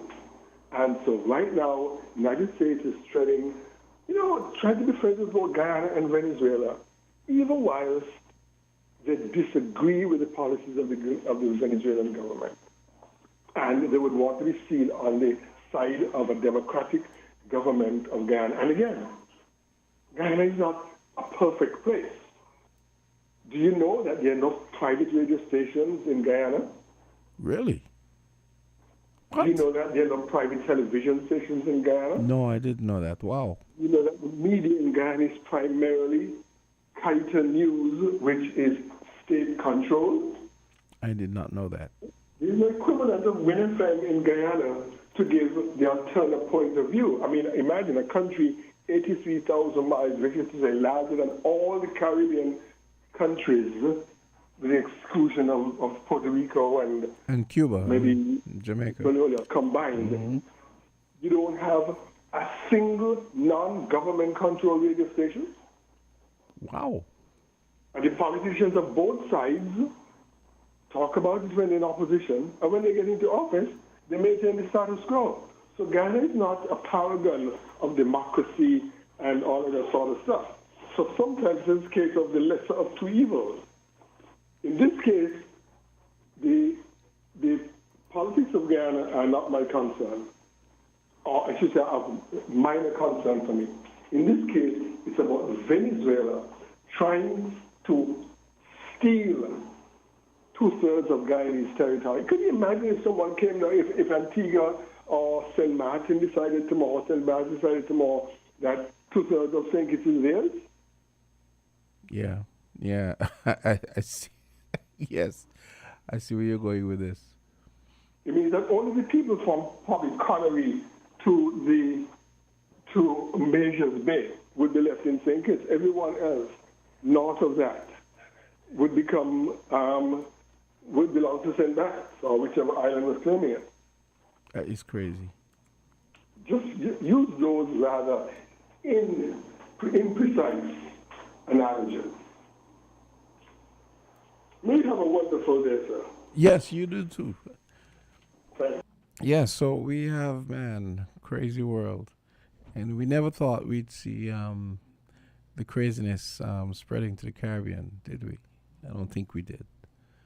Okay, so I think this is a good time for me to take a commercial break. It's 4 minutes after 1 o'clock. Found the sound 98.9 FM. Get ready to transform your space with the Horsford's Building and Nevis Centers. Spruce it up big fresh paint and tile sale. It's your chance to give your home a fresh new look at a whopping 25% off store-wide on all paints and tile at Horsford's Building and Nevis Centers. But wait, there's more. With every purchase of Citizens Paints, you could win a free room paint over. Imagine walking into a freshly painted room completely on us. Looking for even more options? We've got you covered with fantastic deals on Sherwin-Williams and Penta paints. Don't miss out on the chance to get premium quality paints at amazing prices. But hurry now to Horswood's Building and Nevis Center. This incredible offer is available for the entire months of November and December only. Terms and conditions apply, so be sure to visit us for all the details. So don't wait. Head on over to our store and take advantage of Horswood's Building and Nevis Center. Spruce it up big fresh paint and tile sale. Give your space the makeover it deserves and make this holiday season extra special.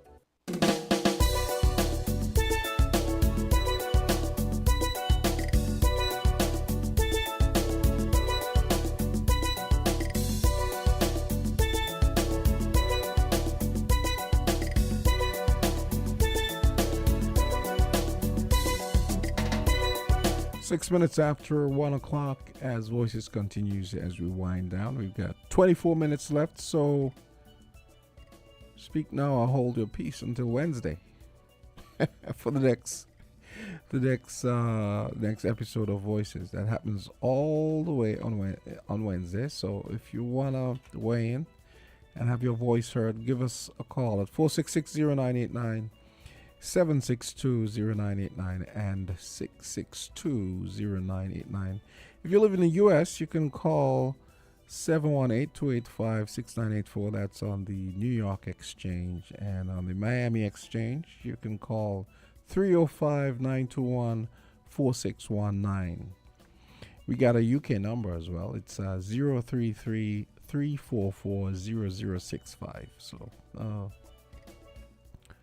those are the numbers you can reach me at and make your voice heard. And yes, as things continue to heat up on the Guyana-Venezuela front, and of course we had our good governance. Press conference on Friday as part of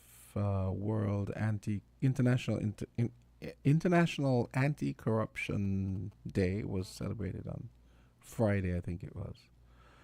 So lots of things going on. There's some people wondering, some people have been wondering whether the government is going to be paying double salary, whether they're going to be paying dividends again. All of these questions will be answered in I'm sure we'll find that out by the end of the week. I just wish that sometimes, I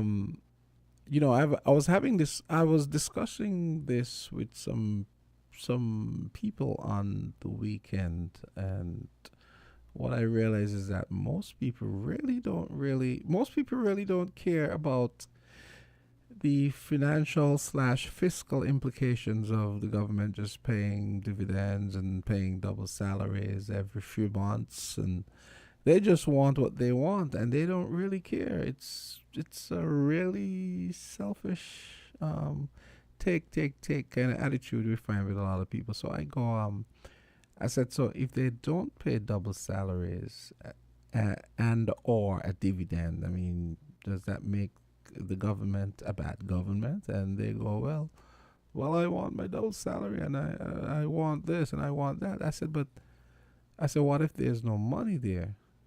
And what if it doesn't make sense? Maybe I said, what if the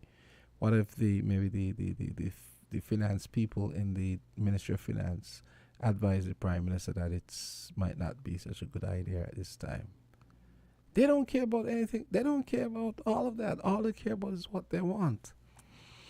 And which is why I always talk about, the fact that, the sad fact that most of us don't really care about how the sausage is made. We just want the sausage, but we don't want to know how the sausage is made. That's a sad reality. Voices, you're on the air. Johnston. Hey, Voices, you're on the air. Hey, go right ahead. You spoke about Wednesday. Question. Mm-hmm. The program is the session, especially the first part of the session, the House, the budget speech and the like. Mm-hmm. Is it going to be aired live on WIN FM? I don't know yet. Well, most likely. I'm going to ask a question, but this is something we would usually carry because I think, I do think it's something that we should be, as responsible citizens, it's something that we should care about. Although sadly, most of us really only care about stuff as far as the tip of our noses, things that concern us and our selfish desires and selfish inclinations, and we don't really care about the greater good. Michelina and I always talk about the greater good. Most of us don't care about that. Don't care about the common good. Most of us. But recently there has been an upsurge in the nation's purse amongst their citizens, and a certain section of our society may not care, except for if the double salary or the increment otherwise. Mm-hmm. But persons has been showing interest in at least the budget speech, that part of it, and we don't know when if any announcement will be made, be it the double or the increment will be made on the very first day. But I could tell you that I never used to show interest in that, and for that very first part, at least that very first part of it, one will want to take a keen listen to somewhat glean, and then there are the financial pundits that are out there that were able to have a conversation surrounding, such matters, especially the budget. There's some things that may not be disclosed, and you will hear the journalists who would want to ask questions, and to no avail, they would not really get answers until this time when the budget is being debated. So I'll keep a listen to see what emanates from that budget speech at least. Yes, for real. But it's going to be a long, lengthy process because every parliamentarian, every member will have their say. Yes. Yeah, both on the government benches and the opposition benches. So. Yes, it's going to take a while. Yes, it's going to be a long process. And then eventually the Prime Minister will wrap it. And we don't know if at its wrap we will hear, or at the tone is somewhat like at the tone speech. But I imagine he would announce it earlier o'clock. So maybe his initial address, he'll probably say something. Yes, that's what should be anticipated. Yeah. To allay the concerns of many. Because but then it becomes tradition and custom where these expectations to be have in terms of the administration will break with customs and tradition, but successively under the former administration it has been done in the form of double salary. So the bottom line is interjection into the economy, because money is in certain person's hands, it doesn't stay there. It goes back into the economy. You know? It just goes right around into the economy. So yes, it does. I mean, yeah, that's the upside is that they'll pay the double salary, and there's a good chance the government is going to make a lot of revenue in VAT and so on, because people are going to spend the money. So it's a nice stimulus, nice end of year stimulus. yeah, so, like stimulus. so, Yeah, you and then know, leading up to 15th is going to be the VAT reduction day. I mean, But persons, discussions that I have had, persons who, from their point of view, they would prefer the not the double, but the increase. dividend. Oh, the dividend. Okay. Yeah, because they feel they, and I'm also of that opinion that would be more far-reaching, right across the nation. Mm-hmm. Yeah, and both sides of the pond. So yeah. And I also think I know some, like I think I heard Dr. Terrence say it one time that it might be best to, and I've heard other people say it. I've heard CJ say it as well. It might be better to just do a wage increase for all.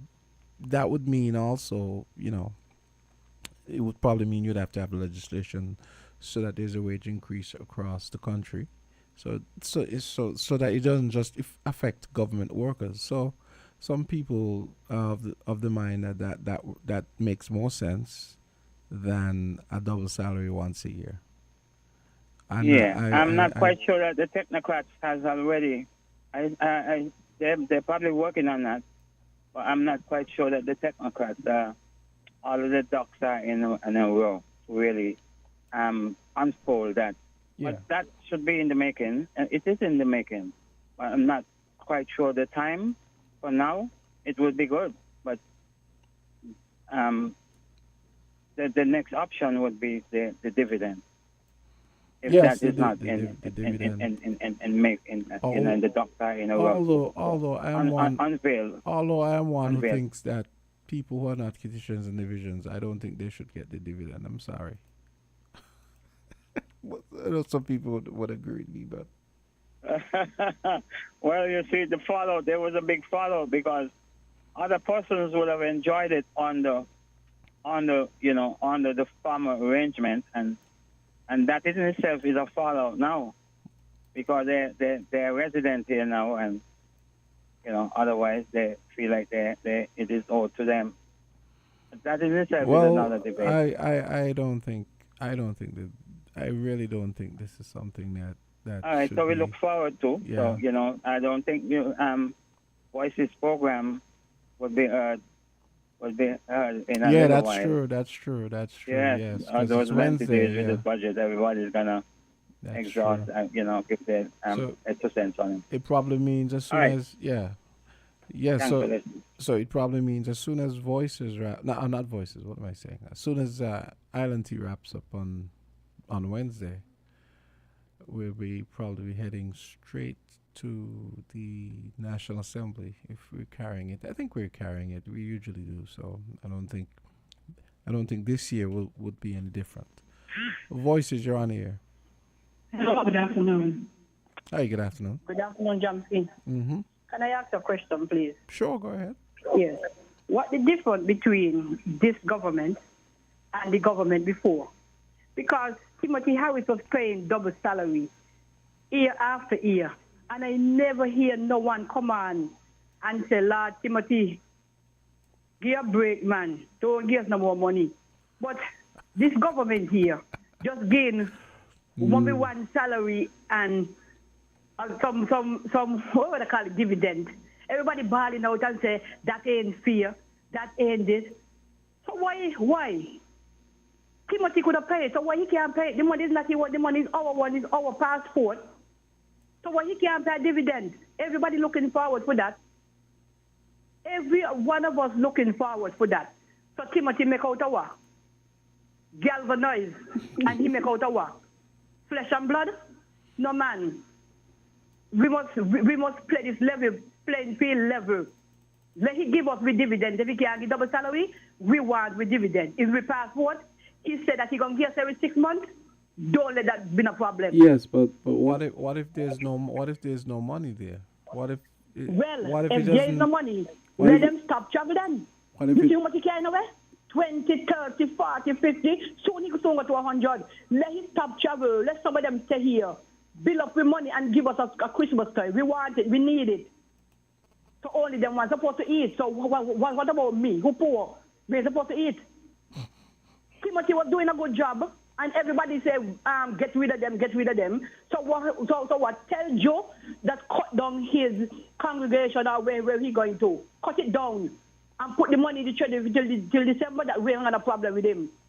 You understand? He carrying out Tom, Dick, and Harry. We're here, Christmas coming that we're going to need with turkey and we ham and everything. And with Kellogg's and carnation milk. Okay. Man, it's not fear. It's not fear. We need money. I don't care who wet or who get blow. We need money, and he's supposed to be paying CB oil money. Make here. Timothy have done it without scratching the head. And you should do it without scratching the head. Because they're going all over the world and they're coming back and telling us where they're going for, where they're doing. If it's profitable to us, nothing they're doing. So what? We must sit down all the time and take knock out? We the foot soldier they ain't getting nothing. We ain't getting nothing. The foot soldiers ain't getting nothing. Those who go up and down abuse and say this and say that, is we who getting knocked out. You see all who in government, the old folks, them, so we ain't pamper. You see all of them was coming out? You see all of them was running up and down and saying get rid of them? No. But they got big job. And we supposed to eat sardines for Christmas. And them supposed to eat ham and turkey. By the wall in fear. Sing it in fear.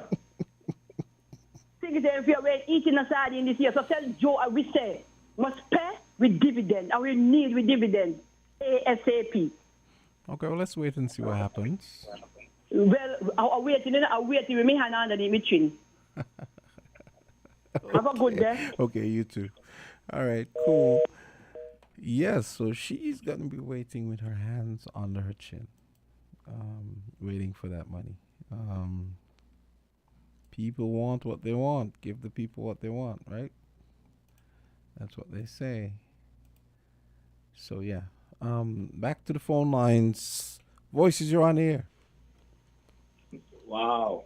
Yeah, man. What's up, Jamster, man? I'm cool. What's up? Yeah, man. Just listening mostly to them, man. Mm-hmm. You know, that lady who just vented there, man. Fire coming from her, bro. Yeah, for real. For real. Yeah, fire. But you know what I mean? It's a lot to be talked about, man. But you know, we just want to see the best for the Federation, man. And we all do. The poor people and the consumers is the one that's gonna always feel the squeeze. I just now, when there's a lot of money in the kitty, when a lot of money is in the kitty, we have reckless spending. You know what I mean? The thing Just is, like when you go on the highway, man. Yeah. When you go down the valley, your next is to come up out that valley. When you go over the hill, next step is to go down in the valley. You know what I mean? If you make a left turn, eventually you got to make a right turn. Because if you keep making left turns, you're going to go around in a circle. So when money's in the kitty, they're going to spend it up. This is You true. know what I mean? That lady, Miss Henry, she be advising them to not be reckless with the spending. Because if these guys be reckless with the spending, we're going to be hitting on the IMF door sometime soon again. You know, but one quick question, man.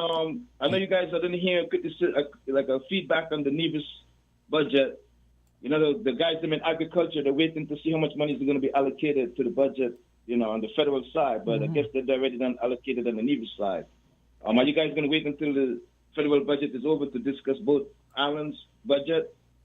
Don't forget, if you're discussing the federal government budget, don't forget to pull the Nevis budget. Well, usually we like to we try when possible to have our resident finance contributor help us break down the budget as presented after. So If he has time, I'll talk to him, and I'm sure if he has time, he'll weigh in and break it down for financial illiterates like me.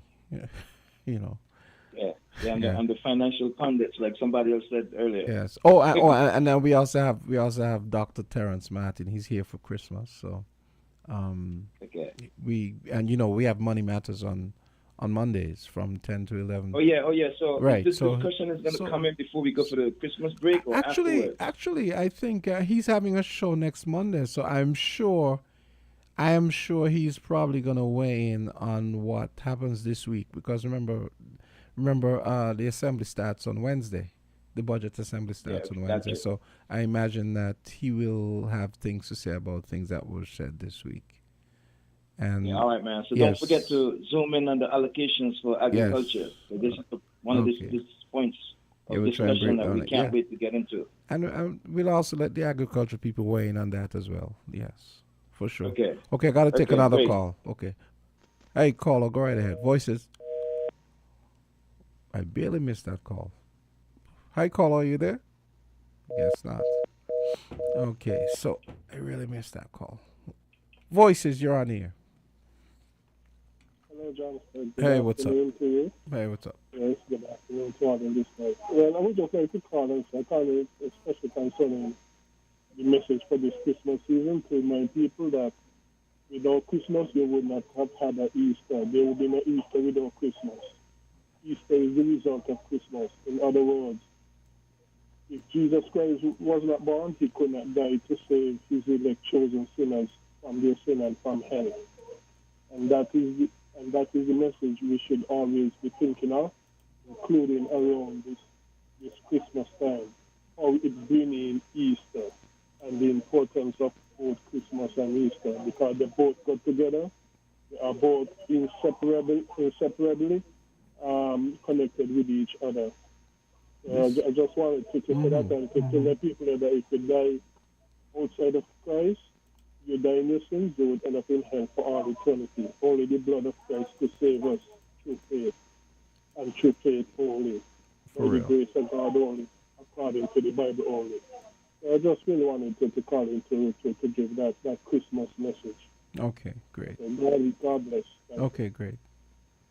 Okay, so yes, that caller, he makes a good point in a way, because I know sometimes when I'm playing, this might seem like a simple thing, but sometimes I'm playing Christmas music, and I always try to remember, try not to only play the secular Christmas music. I have to remember what Christmas is about. About the Creator's Son who gave his life to save us. And it's a very important point. Call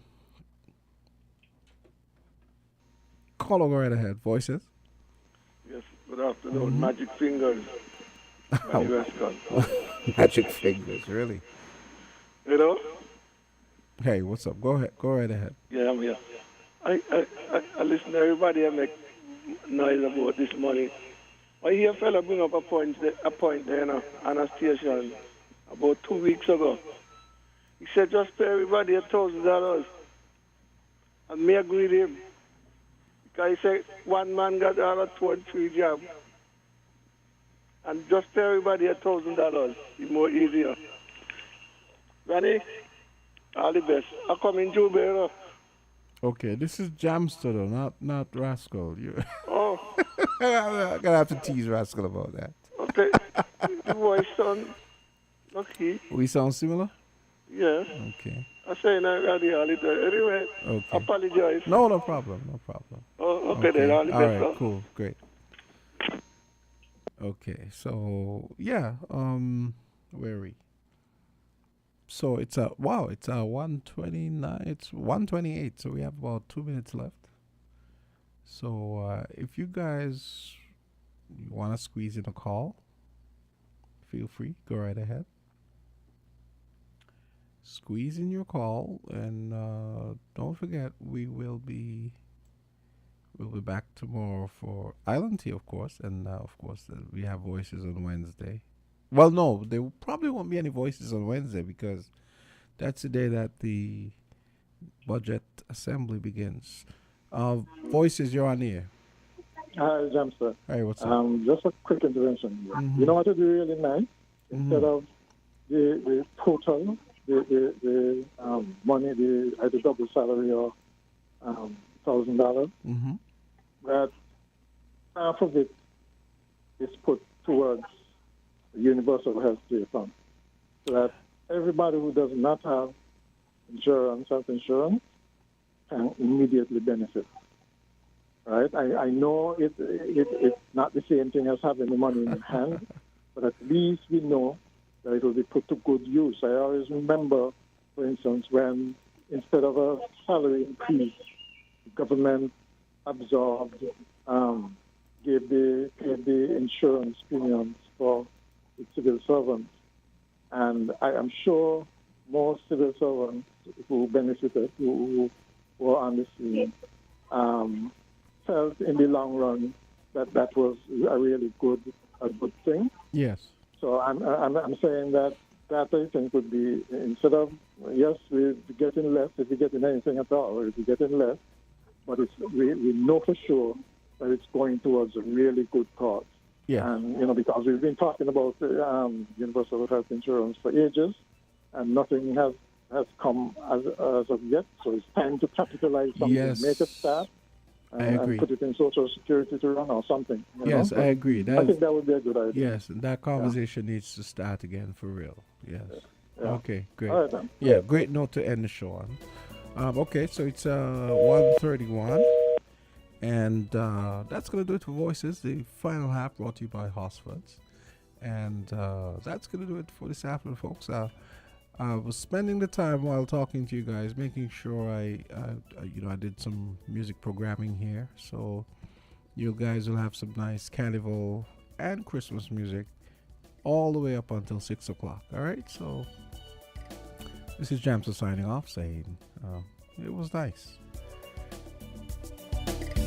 Hey, here's your Hustlers Value Match idea specials running November 30th to December 13th. The more you shop, the more you save. Into December, get the double points on dairy and frozen food. Now, our value blue tag specials. Sunny Delight Smooth and Tangy, $5.99. Egg waffles and pancakes, $13.99. Stone Ridge ice cream, $16.99. General Mills Honey Nut Cheerios and Lucky Charms, $17.99. Essential Everyday Shredded and Chunk Cheeses, $7.99. Quaker Granola Bars, $12.99. And now, our very low weekly value deals. Nora Sides, $7.99. Orchid Apple Drinks, $9.99. Ensure Nutritional Drinks, $8.99. Quaker Oat Regular and Quick, $17.99. The Colgate Toothpaste, $7.99. Extra Liquid Detergent, $12.99. Shop smart, shop value mart, and get the double points for more rewards today!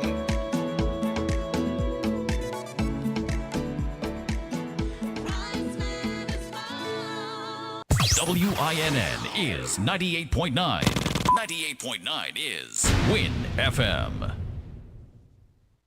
My granny always said prevention is better than cure. I remember this every time I think of ransomware and my business. Ransomware is a form of malware that provides criminals with the ability to lock a computer from a remote location and then display a pop-up window informing the user that it will not be unlocked until a sum of money is paid.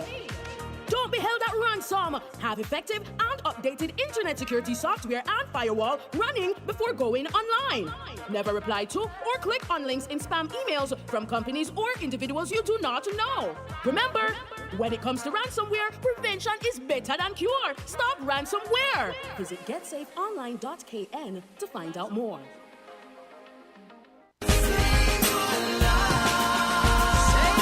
The Rotary Club of St. Kitts is pleased pleased to announce the return of its free prostate screening clinic on Saturday, 13th January. Once again, we are collaborating with Dr. Dwayne Thwaites, Urology Associates, the Large Mount Olive and Avalon Medical Laboratory. All men in the Federation, age 40 and over, are encouraged to come out on Saturday, 13th January to the Large Mount Olive in Taylor's Range, Brewster. Registration starts from 6 a.m. and closes at 2 p.m. Breakfast will be on sale. Ladies, encourage and bring your husband, partner, father, uncle, brother, male relatives, and friends to this free prostate screening clinic. Valid government-issued photo ID required.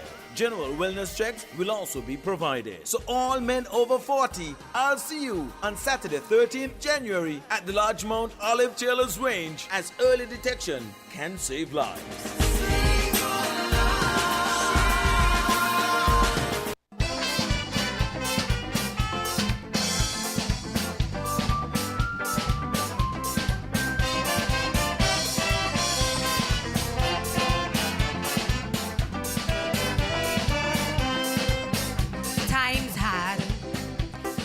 Bad. Consumer confidence real low. The increase in inflation tied to food importation is hamstringing the poor. Minimum wages competing with price gouging, and the poverty alleviation benefits decreasing.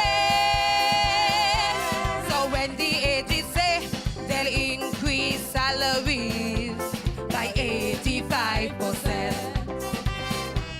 I felt disappointed because the intent was only for the government. Really, labor ministers can survive under labor unless they raise up their salary. But we are left to survive on 365 in this same economy. So tell them when they raise up their salary, they must do the same thing for you and me. Then he said the salary increase is just to decrease their temptation to bribery. No matter who we vote for, everybody needs money to sustain us.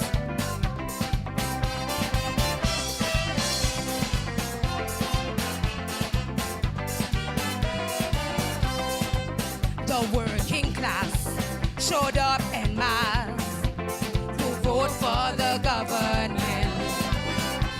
With high expectations, their living conditions would soon see an improvement. But while we are waiting, the increase in minimum wages, left, right, and center, poor people current their cutting.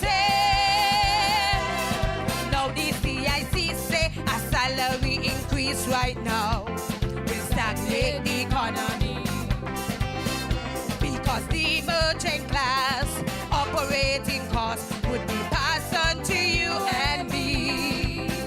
Clearly, labor ministers can survive under labor unless they raise up their salary. But we are left to survive on 365 economy. So tell them when they raise up their salary, they must do the same thing for you and me. But he said the salary increase is just to decrease their temptation to bribery.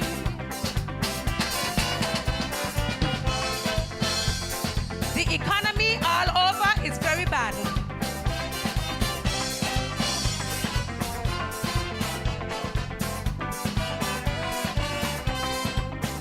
Deputy Jeffrey say he made this on the board, already in the budget, so it's clear to accept the little tapper. But 2005 kicked off the PAP program, claiming it's unsustainable and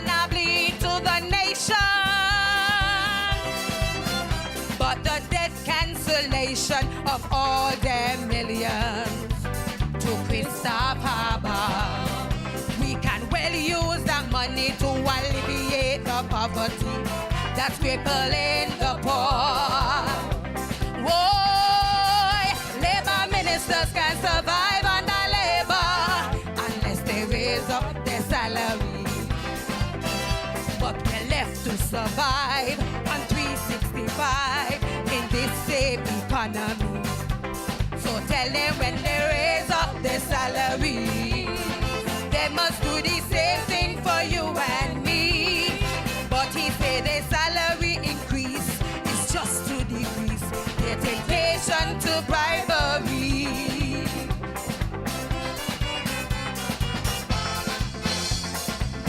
Na na na na na na na.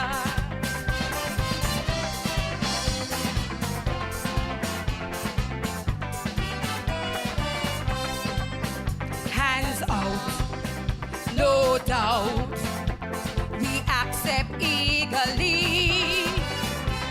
But given the condition, half the population won't see a penny. So you cut off the electricity, then freely reconnect it. But until you increase salary, there's little in we pocket. For with you, with your big salary, claim that it's not enough. Imagine the pressure the poor man is under. Things hard, things rough, things tough. Whoa, labor ministers can't survive under labor unless they raise up their salary. But we're left to survive on 365 in this same economy. So tell them when they raise up their salary, they must do the same thing for you and me. But he said the salary increase is just to decrease their temptation to bribery.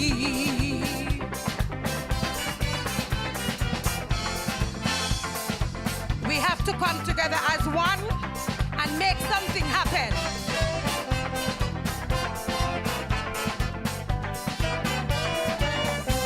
Thank you.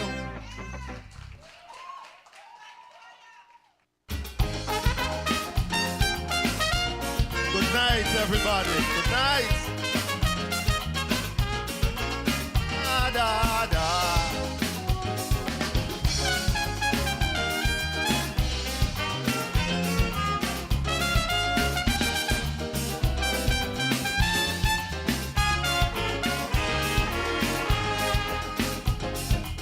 Tell me what is happening to them vendors in this country. Every time we go shopping, they raise the prices on we. And I hear the poor people crying, but nobody listening. It's like the more the poor people cry, the more the prices get high. So I am appealing to consumers affairs to get up and do something. Show the poor people that you care. Go into them businesses and check the prices for we. We must find a way to control prices in this country. So I am pleading bitterly. We want price control in this country. Go and tell the doctor for me. We want price control in this country. Poor people, they crying daily. We want price control in this country. Regulate them prices for we.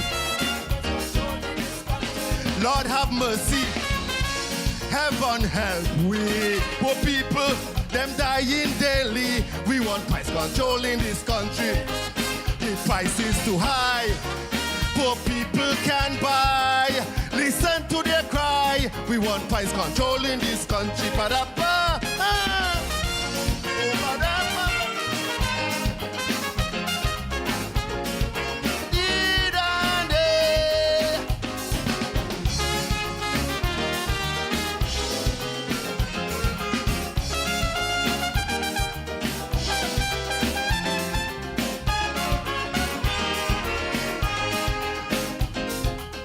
I am advocating for the people of this country.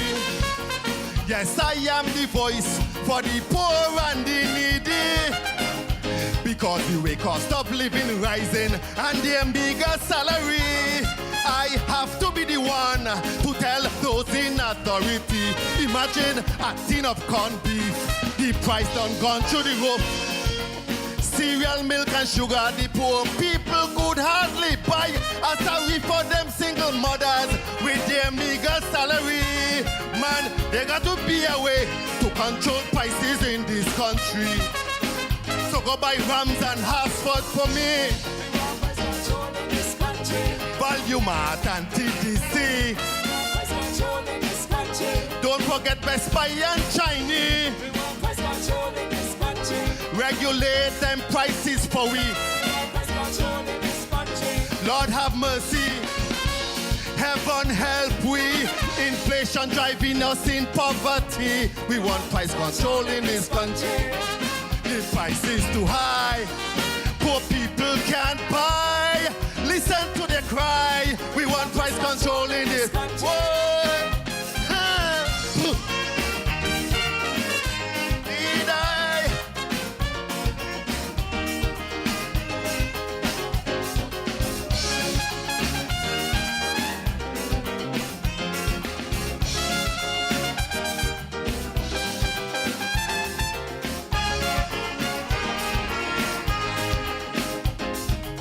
To find a solution, prices getting out of hand. So consumers are fair. Come up with a better plan. Day after the cost of living rising, that's a cent and we salary. If this thing continues, so it will drive us in poverty. So use your resources. We know you got the power. Go into them businesses, make them adhere to the law. We cannot wait any longer. Put things in place for we. There must be a way to control prices in this country. So I am pleading bitterly. We want price control in this country. Go and tell the doctor for me. We want price control in this country. Poor people, they're crying daily. We want price control in this country. Regulate them prices for we. We want price control in this country. Lord have mercy, heaven help we.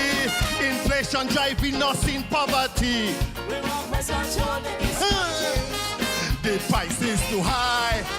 Poor people can't buy. Listen to their cry. We want price control in this country. Yes, control your prices, man. Thank you, ladies and gentlemen. Whoa.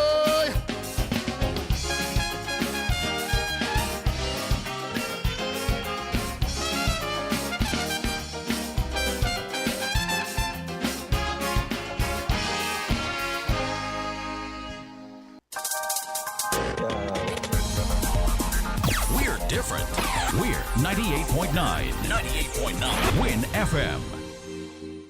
This is the official invitation to the Conscious Party. Get conscious. Get down to business every Wednesday with Conscious Business. Join the Conscious Musical Reasoning with Select the Highest, Strictly Positive and Conscious Music and Conscious Business on WinFM 98.9, winfm.com. Vibes include Business Education Corner, Business Quote of the Day, Agriculture Time, and Mama Love Chat of the Day. Mama, I don't ever want to see you cry. Conscious Business is brought to you by Light New Steam Cleaning. You too can get exposure and awareness for your business when you call WinFM's sales department to advertise here. Conscious Business is positive growth.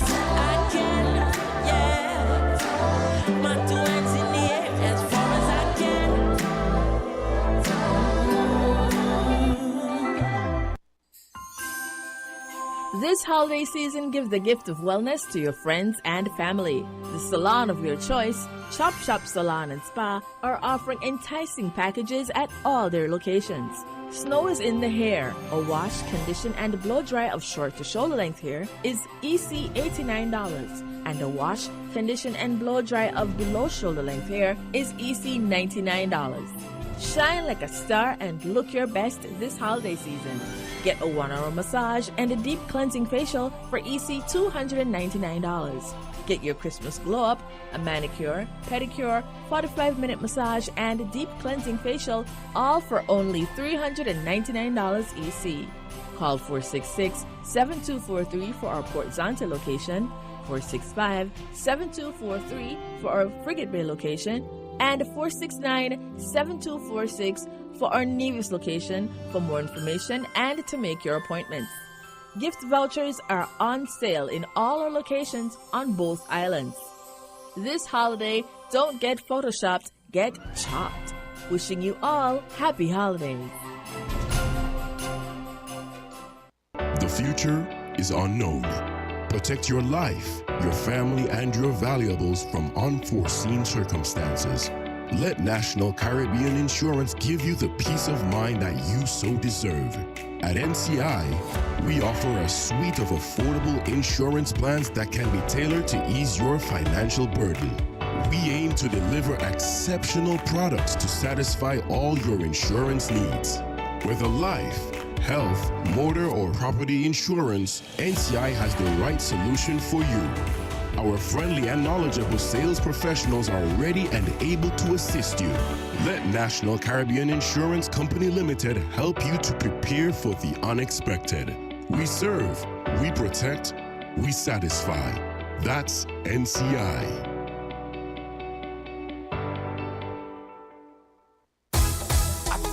Me make these and scalawags. If you waste